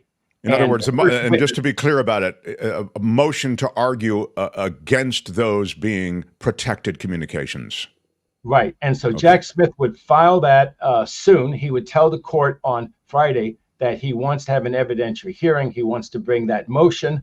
The Trump attorneys would yell and scream and say that that was out of bounds, this and that. It was all a big election interference. It was all a big carnival. he would reply and say, the U.S. Supreme Court said there was supposed to be fact-finding. There are things that Pence would say that are relevant. One thing that's good is that, Pence is not now a devoted Trumpster. So if he were a devoted Trumpster, you can imagine how, watch out for what you ask for, Mark. You might get it. You don't want to call somebody who's still, true blue. You don't want to call Boris Epstein to the stand and have him testify about what he recalls of that conversation of Trump and Pence. I think the only thing that really makes sense is you call Pence to the stand, but I think Pence would be cooperative. He didn't support Trump. I think that he would tell the truth. And then you would elicit from that things that showed it was not a core function. It was not covered by presidential immunity. And that would depend on a lot of, the particulars of it. But the basic way that they've characterized Trump now is not as a president acting in his official functions, but as a candidate who was just trying to get this scam of his to take effect. And if he were the opposing candidate, let's assume for a second that Biden, who was not in office, had done those things, right? That Biden had made those communications with the head of the Senate. He's an old friend of Pence's, so he tried to persuade Pence to come out Biden's way by doing corrupt things. Why on earth wouldn't Biden have been indictable for that conduct? They've tried to, speaking at the ellipse, Biden could have been speaking that same day about go into the Capitol and make sure that they do certify the election, right? Go on the Capitol. So they want to treat Trump not as a president because they have to not treat him as a president doing official acts under the U.S. Supreme Court ruling, which, by the way, I totally disagree with. Can I mention one other thing? The justice appointed by Biden and approved by the Senate, Jackson, she held an interview on CBS. And one thing that I was thinking about was everyone talks about the Supreme Court has to have these rules of conduct. It's so hard to get these rules of conduct. Probably one of the rules of conduct would be that you're not supposed to have press conferences if you're a sitting U.S. Supreme Court justice. Well, guess what? There's no code of conduct. So by the same token that Thomas can do all of these, things that just blow your mind. And I don't know if Jackson or Sotomayor or the other Democratic justice, whether they really have the stomach, whether they have the grit for this, whether this is their kind of thing. But without talking about U.S. Supreme Court deliberations, they could do a lot more than read their dissents from the bench of the U.S. Supreme Court. They could be on television all the time saying, this is an outrage, what the rest of the U.S. Supreme Court members did. And there could be actually commentary, not just on like this one interview she did on CBS, but this could become a thing. And there's no reason why. Of course, other people can do that too. But without a code of ethics that binds them like other federal judges, right? What she did was totally proper, and she could make a habit of it this next term. And when they cut back these environmental protections and so forth, cut back the Chevron doctrine, do those kinds of things, there's no reason why U.S. Supreme Court justices couldn't do that. That, of course, if they start doing it, that might sell the Republicans on having a code of conduct, which would include them not holding these press conferences, which could be especially embarrassing to the 5 or 6, who are just intransigent on the U.S. Supreme Court, who just want to change old precedents. The case that they had, whether people who have under domestic violence injunctions had a Second Amendment right to have a gun anyway. I mean, some of the things they've done on the U.S. Supreme Court besides Dobbs, you just smack your head. Sure. I mean, the fix is in. I mean, there's just no, there's no legal wrangling logically. There's no pretzel logic to get to a lot of these decisions that they've come up with based on what you've told us and all of the stuff that I've read from other legal scholars. But it's interesting what you've suggested, because just to digress with that for a second, you're right. We grew up with the Supreme Court sort of in total silence. The dissent was something they wrote. It wasn't something, it was in the same way that the decisions were written, the dissenting opinions were written as well. But now in the new media age, to have Ketanji Jackson come out and speak to the cameras, it's a different kind of world. And yeah, look, this is insane what's happening at the Supreme Court level, and I would hope that they can come up with some sort of code of conduct. But I would also hope that they could expand the court. I'd also hope that any number of things could happen that probably will not. But certainly the code of conduct is something that's probably a closer eventuality than is the expansion of the court, right, David? Well, all that they would need is to have, Harris win, hold the Senate, and have a bare majority. And then the senators could say, you know what, you've now added justices to the U.S. Supreme Court by a 51-49 vote. There's no reason that we can't take this out of the filibuster. You packed the court, you Republicans, over 20 or 30 years with these right-wing ideologues. And you've done that on a mere majority. And we can cure that problem by a mere majority. The filibuster is not going to apply to this bill to expand the number of justices on the U.S. Supreme Court up to 11 or 13. And people say, well, if the Republicans ever had the whole table again, if they had the presidency in both houses of Congress, well, they could increase it to 15 or increase it to 17. But you know what? Worrying about that eventuality happening, if they had both houses of Congress, the Democrats, and if they had the presidency, I mean, it's not going to be me 30 years from now. But some of your listeners are going to be living in a world 30 years from now where Kavanaugh, Gorsuch, Barrett are still on the U.S. Supreme Court. And with a couple of picks, they'll still be controlling the Supreme Court and eviscerating these environmental regulations. Anybody who cares about the planet needs to care about the fact that these 9 are going to go out of their way to strike down laws that help us do something about this poor planet.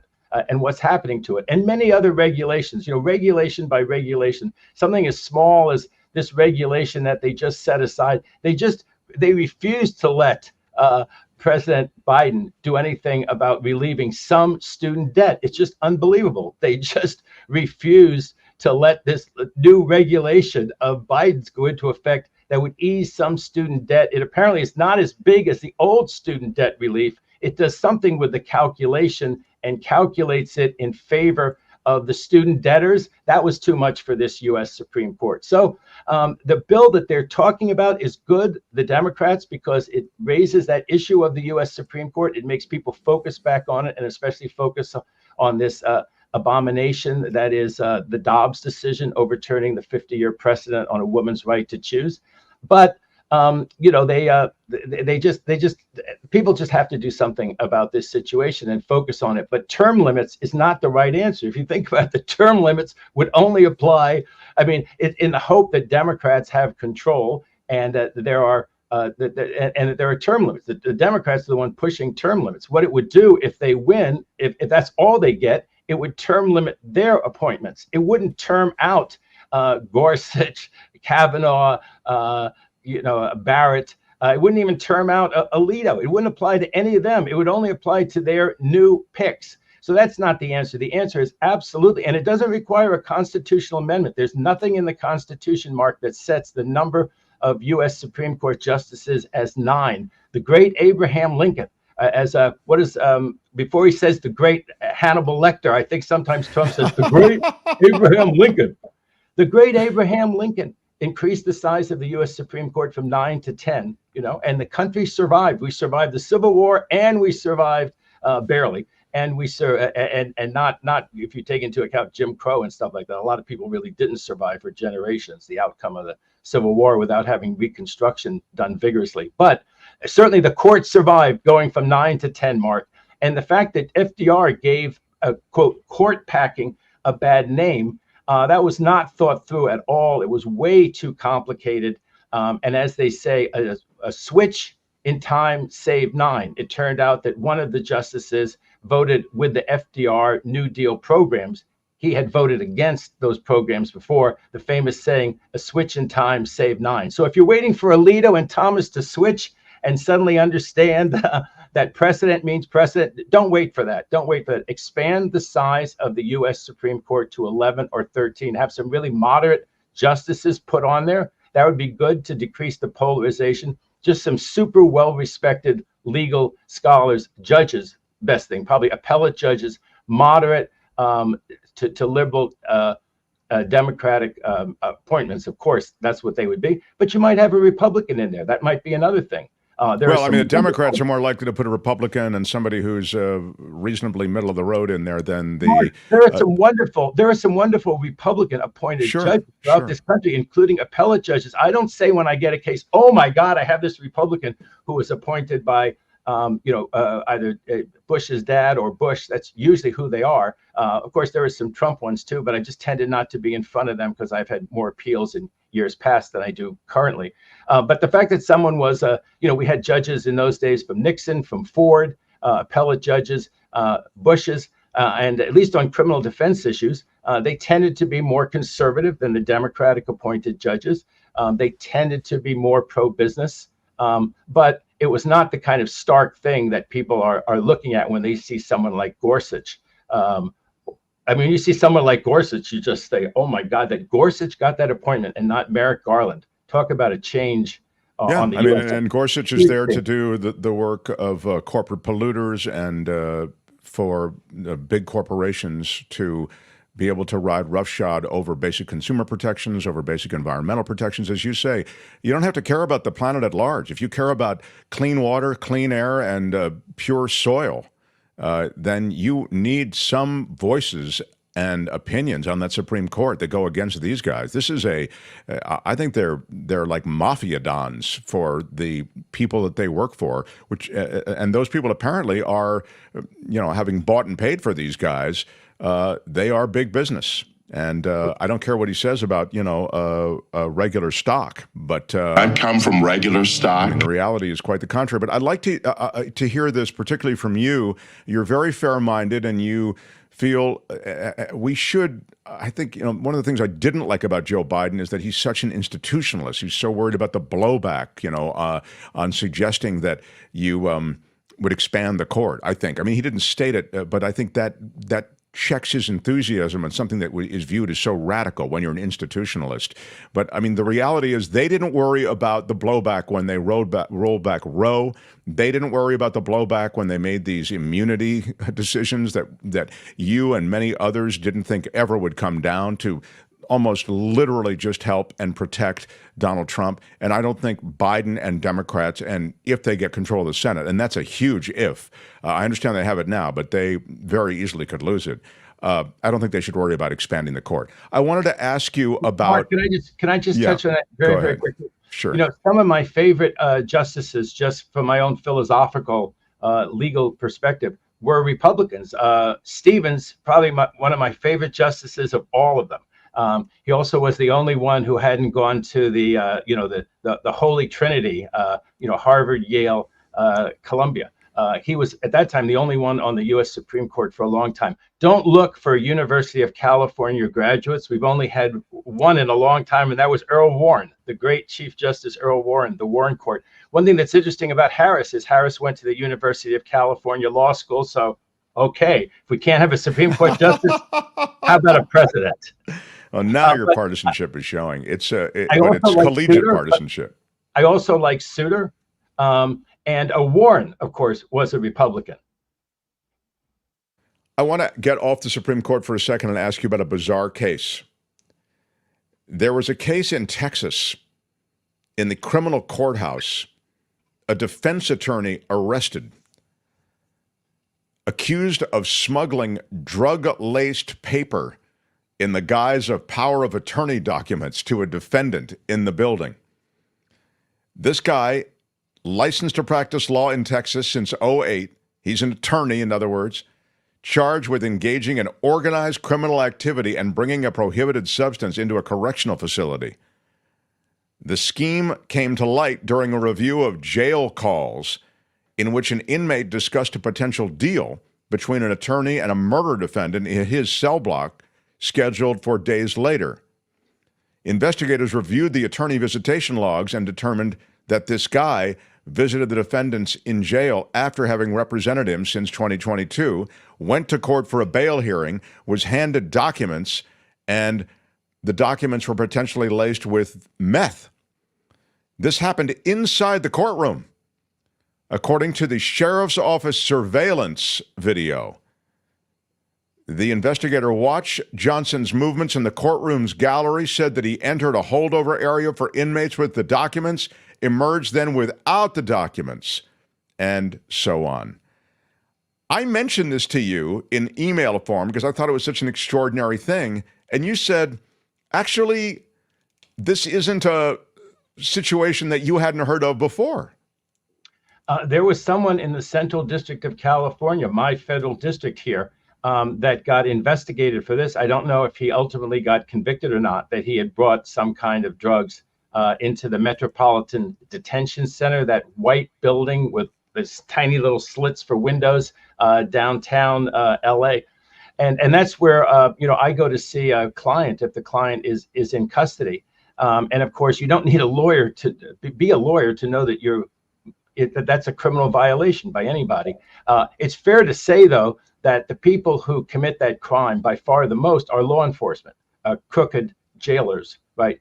Crooked cops or sheriffs who allow cell phones to go in there, who allow all sorts of things. There's a great scene, and I think it's Goodfellas, where she's bringing in salamis and all that kind of stuff for the Italian mafiosos who are incarcerated there, but they're living this great life up in the loft somewhere where they're having a Italian, beautiful Italian dinner every night, and the girlfriend or the wife is smuggling the stuff in, if you remember the scene from Goodfellas. And obviously someone's getting bribed to allow, that to happen. So it's mainly law enforcement, cops, sheriffs, but obviously if you're a criminal defense attorney and you come up on the surveillance cameras like that, this guy's in a world of trouble. What actually happened with him was, he pled not guilty. He's posting bail. He's being allowed, according to the article, to continue to practice law. They're trying to disqualify him from that particular case where he represents that defendant. It's hard to imagine that he has, much of a defense while everyone's entitled to the presumption of innocence. Normally what happens, Mark, in the courts is that you are not allowed to give a document to somebody. You would be hard pressed in the courts in LA, federal or state, even if you were so inclined to give something like that to your client. You normally have to mail everything to the client, not give it to them by hand. And once you mail it in, of course, it's put through whatever they put it through, puts through detectors to make sure, I guess, if the dog starts alerting on your, a service copy to your client, that's real bad. You can imagine somehow that happening. You can imagine someone in some law office who's corrupted and they're sending something like some staff member. It might not be the lawyer, but obviously this lawyer handing it to the client if there's a surveillance thing, and then they go check it out, and it's meth or it's marijuana, especially in Texas. That this lawyer needs a good criminal defense lawyer. Well, the documents and the papers that they're talking about were discolored, and there was an odor. In other words, it was really not done in the slickest way. It wasn't like an Ocean's 11, Ocean's 12 type setup, apparently. I want to ask you, go ahead. Agatha Christie wouldn't have written it that way. No. The last thing, and I suppose this is just pro forma, like this is just stuff that happens. You always ask for this. But the defendants in the Arizona fake elector case, David, they've asked for the case to be dismissed. This is 11 people who signed documents claiming to be Arizona Electoral College electors, even though Joe Biden had won the state, and there was certification of that Arizona victory, and those electors were already assigned. These people are being tried. It seems extraordinary that it's taken so long to try them, but I wonder if you can speak to this effort first to have the case dismissed, and now what the timetable is on this case. Well, the first thing that pops out at people is how on earth could the trial be set in 2026? Aren't we in 2024? Didn't this thing happen back in late 2020? It took a while to bring the case. I think that there was a new attorney general who was elected down there, and the new attorney general decided to pursue the case, and maybe the old attorney general was a Republican who didn't want to pursue the case. I'm not sure that that's the scenario, but it certainly took a while before it got filed. People see that date, even January 2026, and they say, my goodness, how can it take that long? But bearing that in mind, I'm a criminal defense attorney, and I've seen a lot of the problems with discovery, with different motions that are brought. I've seen the reason why these cases do take a long time, Mark, to get to trial. So I didn't have the same reaction that, oh my God, how on earth could this happen? Not even have a trial until January 2026. I'm sure it's pretty complicated. And my understanding is that the prosecutors are not fighting it that hard. They may be recognizing that there's a lot of discovery, there's a lot of different motions. There may be reasons why it can't go until then. In terms of trying to get it dismissed, this one I haven't followed that closely, but this one hits me as one that's a little hard for the prosecution. There's a lot of defendants. You remember the problem down in Atlanta. Once you have a lot of defendants, they have a lot of motions. They want to sever their case from the other defendants' cases. There's a fellow, he's one of, I think, Trump's top legal advisors and lieutenants, this Boris Epstein.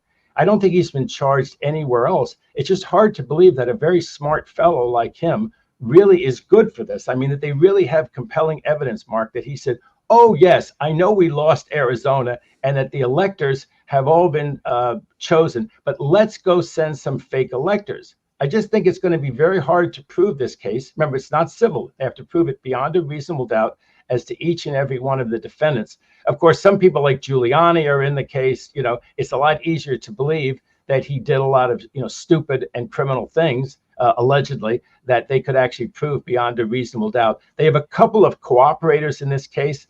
But again, unless there's like emails or things like that against a particular defendant, recordings of a particular defendant, it seems like a hard case. You know, that Jenna Ellis, she's come forward again to be a cooperating witness. I don't know exactly what she's going to say. If she's going to say there was some huge meeting where everyone agreed that even though the vote had been certified and recertified, we were going to fight it anyway, and we were going to send a bunch of phony electors to Washington. And it's a lot of reasons to be suspicious. You know, there's Senator Johnson, remember, from Wisconsin, who hands somebody a package that he's gotten in the Senate mailroom. He's got nothing better to do as a senator than take this package from the Senate mailroom. He wants the guy for Pence to give it to Pence. It is supposedly a list of phony electors. I mean, this whole thing is so crazy. I think Senator Johnson's defense is that he was on the floor of the Senate and that maybe he has a constitutional protection.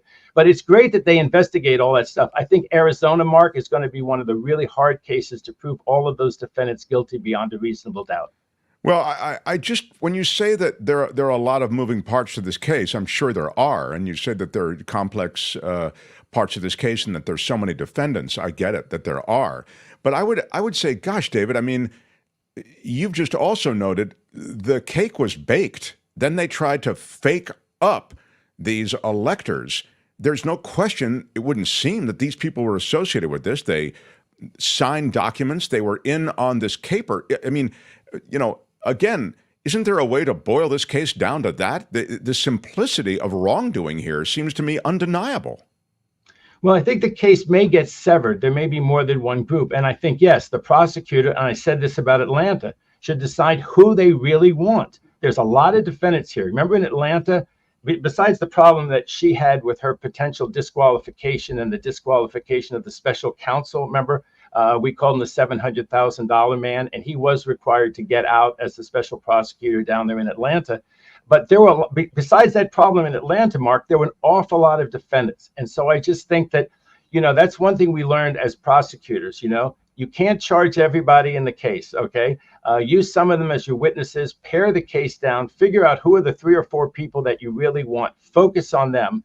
But just from the number of defendants here, I think it makes sense that it's going to be a long time getting to trial. So I don't mean to minimize it, Mark, and it may have been very well caked in, but these people are also covering their behinds. A lot of them are lawyers. A lot of them are very smart people. And you just kind of wonder if they made these, one of the defenses is that this was a contingent thing. These weren't actually going to be the electors, but suppose Pence disqualified it. He said the Arizona vote was no good. Okay, well then who are the electors? They were going to come in as alternates, and it was understood that they were only going to pinch hit if there was some problem, and that they were not going to be palmed off as being the real electors, and the real electors were going to be, shunted aside and replaced by them. Yeah, that's going to be one of their main defenses. And some of them gave legal opinions about this. And so some are going to say, well, that was my legal opinion. It was in good faith. And the other people are going to say, I wasn't a lawyer. This guy was a lawyer. I relied in good faith on the advice of this lawyer. Eastman, I think, is in this one too, right? Sure, exactly. He was a distinguished attorney. I mean, he was the dean of a law school. I mean, he was sort of a distinguished attorney, Yeah, those were the old days. He's not distinguished anymore. No Contendo says Jennifer Ellis, state evidence, PC, docs, emails, dead to rights. Sounds like, Okay. yeah, I mean, maybe. that person may know a lot more about the case. I just, there've been no. Well, what I would say, and the last thing, and then we'll wrap up. But I just go back to the timeline and the clock. I mean, I think that the fact that this can be scheduled for that far down the way. I get it. There are complexities. There's a lot going on. There are many moving parts. But aren't we close to the statute of limitations on this? I mean, it's going to start again. The trial is scheduled for January 5th, 2026. It happened in 2020, David. I mean, if it gets to 2027, isn't there? Or as long as as long as the case is brought timely, it's charged or indicted timely, that tolls or stops the running of the statute of limitations. The interesting legal question is, let's say there is something wrong with the indictment, and the indictment gets tossed, and now they want to do a replacement indictment. They want to cure the problem that got the original indictment tossed. That might be untimely. So a criminal defense attorney would always rather have all those motions to be heard after they can't very well be cured by the prosecution, if that's the law down there in Arizona. It's a complicated area. Can I mention one last thing, Mark? Sure, go ahead, sir. Surprise me sometimes, you and Kim. Can I surprise you a little bit? There was an interesting case regarding former governor, vice presidential candidate Sarah Palin and the New York Times. And I'm a New York Times subscriber. I discount what I read in the Times sometimes, but thank God there's a New York Times. I mean, some of their investigative reporting is just absolutely wonderful. The New York Times has never lost a defamation case on American soil, they say.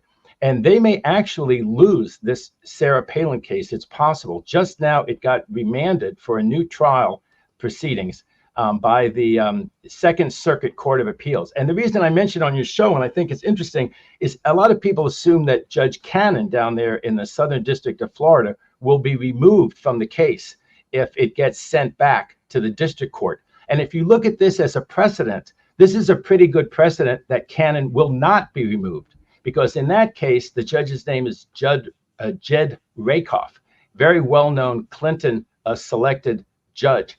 And he made a lot of errors. I mean, he threw the case out the first time, and then the Second Circuit reinstated and said, no, it's a viable claim. You have to take this case to trial. Then the case went to trial, and he made a lot of errors, and including one of his errors was he said that the New York Times basically should be dismissed from the case. And they said, well, wait, at least let the jury finish deliberating. So he said, okay, I'll let the jury finish deliberating. And then you get these notices, these push notifications on your phone. So while the jury was out deliberating who should win the case, Palin or the New York Times, they got their push notifications that the judge had said that the Times ought to win. And then the judge had his law clerk apparently discuss the case with the jurors. And the jurors said, oh, no, getting that push notification, that didn't really affect my verdict. I mean, talk about a not by due process way to try to determine, I mean, where are the lawyers? Where are the arguments? Where's the, interrogation and cross-examination of the jurors as to whether they were affected or not? And the Second Circuit threw their hands up in the air.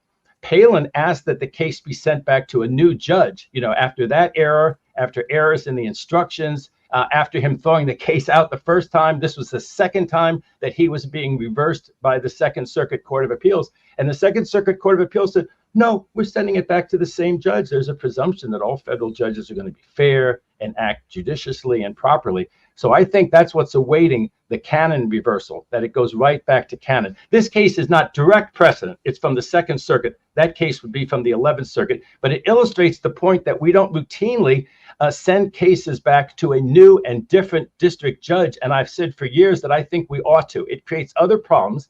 And the idea is that this Judge Rakoff knows the case very well.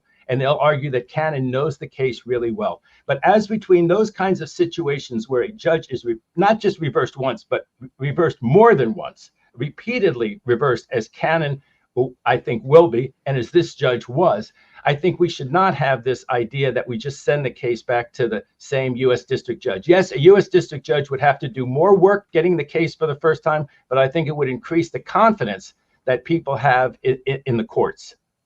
The case that David's talking about involved the New York Times. It was an opinion piece that was written, but in the opinion, it made factual yeah, exactly. You may say, well, aren't opinion pieces allowed to say what they want? Yes and no. They asserted, as David has suggested, that Sarah Palin was linked to that shooting of Gabby Giffords, and that is what was going on in that, again, that opinion piece that defamed, Sarah Palin is saying, her, and did damages to her reputation. And that's what this is all about. I have one very weird sort of thing that came in from a listener. Let me see if I can just find it. Here it is. Before David goes, can you ask him where he got the little spinning globe in his desk? I've gotten that question before. And at the American Museum of Natural History, I bought it retail because it helps that great museum in New York City. And that's where you can get one. You can probably order one if you go on. I have no financial interest in this. I try to never plug anything on your show, except my pet theories about the legal system. Those I do plug because this is a great forum to express what, based on 35 years of experience in the federal courts, I've come to think about some of these important questions. Sure, of course. Good stuff. So it's the American Museum of Natural History. Is that what you said in New York? In New York City. And that's where I got and they have a couple of they have one that's sort of the planet, the way it looks, not with the political geographic divisions, but just, the way it looks from space. They have that one too. I got that one for a good friend of mine. That's terrific. Well, question asked and question answered. We'll see you tonight at the meetup. And I think we're going to be, I don't know when you're coming through. I forget. I think you did something. Around 7 p.m. Around 7. Great. So we'll just be kind of maybe unpacking a little bit of what we've seen with the sit-down interview that Walz and Harris are doing with CNN. In any case, we love our time talking law, talking big cases, talking the future of the law in America with you. Thank you for spending some time with us on Thursdays. David Katz, everybody. Thanks, David. The Mark Thompson Show. We are, I love our talks there. We kind of just let them run. That's one of the great things about this format. We come from radio. This is a radio show that we moved over to YouTube. So that's why we all connect. Kim connects with me through KGO Radio. Albert connects with me through KGO Radio. And we connect to many of the listeners through KGO Radio, which doesn't exist anymore. So we had a very successful radio show, and the radio station went away, and we just took everything to YouTube. One of the benefits of that, in addition to that stuff associated with the community, and I think the really opportunities abound to connect with our listeners and viewers in a way we never could at KGO. In addition to that, we're not restricted by any kind of time. So, literally, I could continue on for another hour if we wanted to. Similarly, we can, on days where we have to cut short. Yeah, Kim's got stuff to do. But what? I have breaking Patreon news. This just came in to the mothership. So I'm gonna. Is it a major announcement? I don't know, but it's definitely a big shout out to Ann. Big shout out. Ann just edited her membership on Patreon. Listen to this. She went from $5 a month to $25 a month to support our show. Go, Ann. Woo-hoo. That is, I'm not gonna cry. I'm not gonna cry. I'm not going to cry, but it is. It's pretty cool. I'm not gonna cry. I'm not gonna cry. Thank you so much. Thank you so much. Yeah. And I want to give you the thank you. Thank you. There's a 4 thank yous, rarely, actually used, but, and I'm going to give you the British thank you. Thank you so much. No, the British thank you. Thank you so much. Thank you. Very good. Really, Ann, that's so cool of you. And anybody who has the itch to support us, thank you. We're really that model where we need the audience to support us for us to stay on the air. So thank you very much. People have been really generous today, and most of you are so very generous in supporting a show that you participate in and that you get some information from. So really do appreciate all of you and everyone who actually steps up and supports us in all these different ways. So, The Mark Thompson Show. We still do have a few minutes, and I did want to, I already did that no contendo comment. Thank you, Albert. And the Kelly Malloy. I don't know if I gave Kelly an official shout out, though. How about a big shout out? Big shout out. For a $25 super sticker. Thank you, Kelly, one of our regulars, and thank you so much. Thank you so much. Thank you for supporting our show. Kelly, you've been there from the very beginning, I think. So really do appreciate it today as well. Hey, guess what? What's that? Steve Bannon wants the judge to release him from prison early. Guess he doesn't like it in there. Yeah.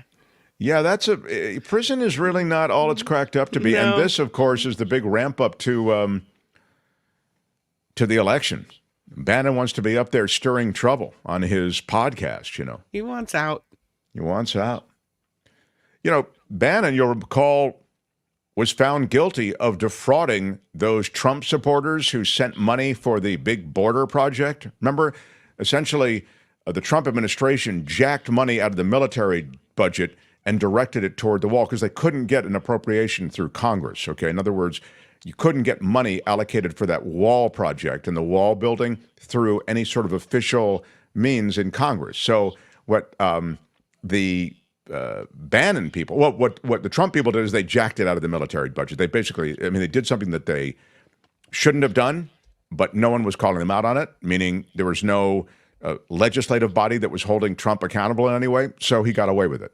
But at the same time, Steve Bannon was using that as an opportunity, this whole fervor around building a wall and the immigration problem, to fundraise privately.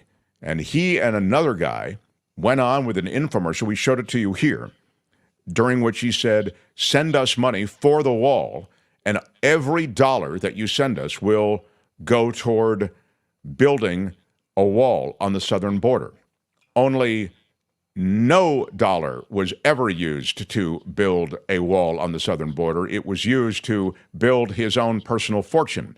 They defrauded, and this isn't my opinion, there was actually a guilty verdict, and they defrauded those investors. Now, you may say, well, they're Trumpies, they deserve to be defrauded, they ought to know better. Yeah, well, anyway, it's against the law, and he was found guilty, he and the other guy. But Donald Trump did what? Pardoned him. So he skated on that, never had to pay any price whatsoever. The reason he's in prison now, as you're probably aware, is because he flipped the bird to Congress, who had subpoenaed him. So he, Peter Navarro, both flipped the bird to Congress. Now they're chilling out. Navarro's out, but Bannon is in. So Bannon is not so happy with his prison accommodations, but he'll be there. I think he's got another couple of months to go. Yeah, to serve out. I have one other story to throw your way at the end of the show. And that is, you know how you've been talking recently a lot about the anti-union stance of Trump? Well, I guess and let me just put, for those who may not be familiar with it, essentially, and this will just less than 30 seconds, Trump was celebrating Musk for basically firing, shedding the workforce at Tesla by 7,000 because those people were talking about unionizing. So instead of that, Trump actually said, you did a great thing when, those people who were trying to form a union, you just got rid of them. That was really smart. So that's what I was talking about. Yeah. J.D. Vance, the Ohio senator and Trump's running mate, decided to go to a firefighters union conference in Boston today. That didn't go so well for him. Apparently, he got booed. He took the stage in front of the International Association of Firefighters, which is a union that both Trump and Vice President Kamala Harris are trying to get the endorsement of. And not everybody there is in support of the Trump-Vance campaign or so much. Well, Semper Fi, guys. We got some, it sounds like we got some fans and some haters. That's okay. Listen to what I have to say here, and I'll make my pitch. I want to. Yeah, I'll make my remarks short and get off before somebody throws a fire hose at me. That's okay. We've got some fans and some haters. That's all right. Sure. Well, I mean, you walk into the firefighters union and your boss has been totally anti-union. So what do you expect? People aren't going to love you. The auto workers strike, the auto workers petitioning for any number of things. We don't need to detail them now, but you'll remember what happened. Biden, unprecedented, went to the auto workers' picket lines, literally walked the picket line with the auto workers. It was an extraordinary thing for a sitting president to do that. It's never happened before. We've never seen anything like it. Donald Trump.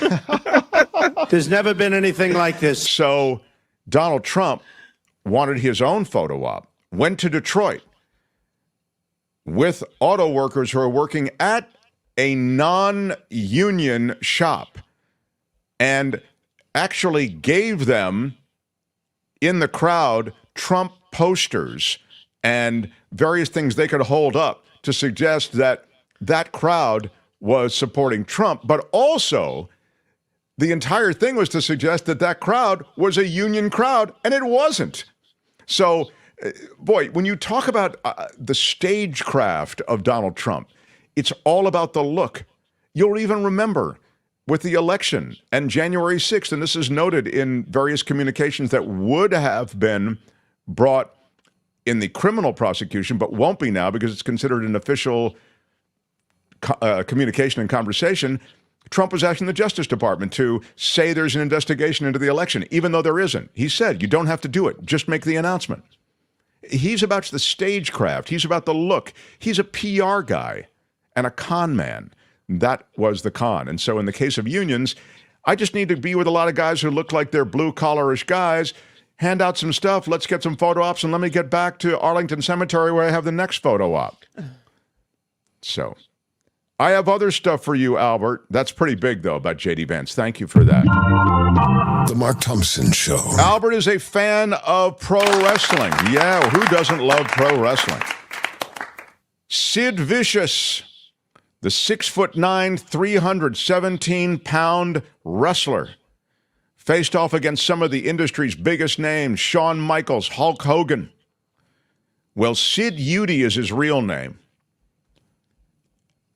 And he was also known as Sid Justice, Sid Vicious, and Psycho Sid. There he is. He rose to fame in the 1990s. Well, he died this week. He was 63. That's pretty early. Yeah. He had cancer. Oh. Won multiple championships.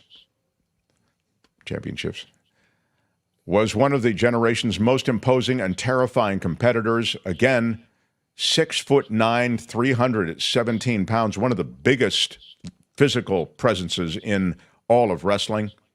He had a run in the everybody's big. WWF in the early 90s, and then he was really big in, like, when I was growing up, he was a WCW when that was a World Championship Wrestling. That's right. Very important. That's exactly right.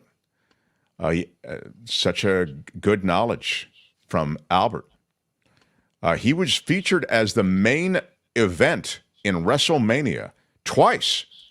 In 1992 as Sid Justice against Hulk Hogan, and in 1997 as Psycho Sid against The Undertaker.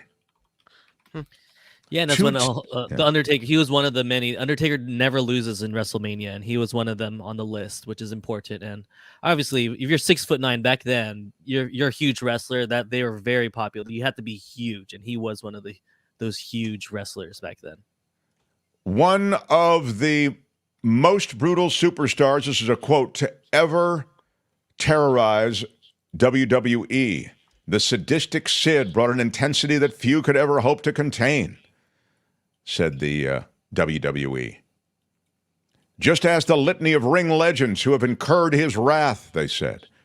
A hit list that includes Shawn Michaels, Hulk Hogan, Bret Hitman Hart, and many more. He was born in West Memphis in 1960, Sidney Raymond Udy. He has a son, Gunnar, who is also a wrestler, and he has a wife, Sabrina, and another son, Frank, a number of grandchildren as well. He considered retiring after an injury. Yeah, he had a nasty shoulder injury that really actually almost ended his career. Oh. No. But he passes away today. Sid Udy, also known as Sid Vicious, among other names. Rest in peace. The Mark Thompson Show. Albert, I must notice that Harry Magnet, it's a Fiverr Friday. On a Thursday. It's not Friday, I don't think, yet. Although big shout out. I will take close. the Fiverr. It's close. Yeah, it's Friday adjacent. Thank you, Harry. Harry will join us in the meetup tonight. And we're talking about a holiday meetup We're already hatching another meetup. I hope that this goes well tonight. But that maybe we're going to try something super experimental that I think could be fun. But tonight we're doing something experimental as well because we're running the CNN sit-down that Tim Walz and Kamala Harris are doing. And I don't know how much Tim Walz will be talking. I would think it'll be mostly focused on Kamala Harris, but that'll be happening tonight. And we'll have a chance to talk about it. Pat Thurston will be there, as I mentioned. Jim Avila is going to be there. Josh Mankiewicz, a bunch of folks who are regular contributors on the show. We'll talk about politics. We'll get away from politics, too. Should be fun. Spencer Christian will be along. So as we do that, we'll file a full report tomorrow because it's a 2-hour event tonight. Looking forward to that. Tomorrow, Michael Shore returns with a political breakdown on a significant week, particularly, given this Arlington thing and coming off the heels of that interview that I just talked about. So we'll talk about it all tomorrow with Michael. And Shadow? I'm Shadow Stevens for The Mark Thompson Show. Bye-bye. The After Party Live is next with Kim. Out of time. Bye-bye. We are out of time. Thanks, everybody. Thanks for all the love today. Appreciate it. Until tomorrow, bye-bye.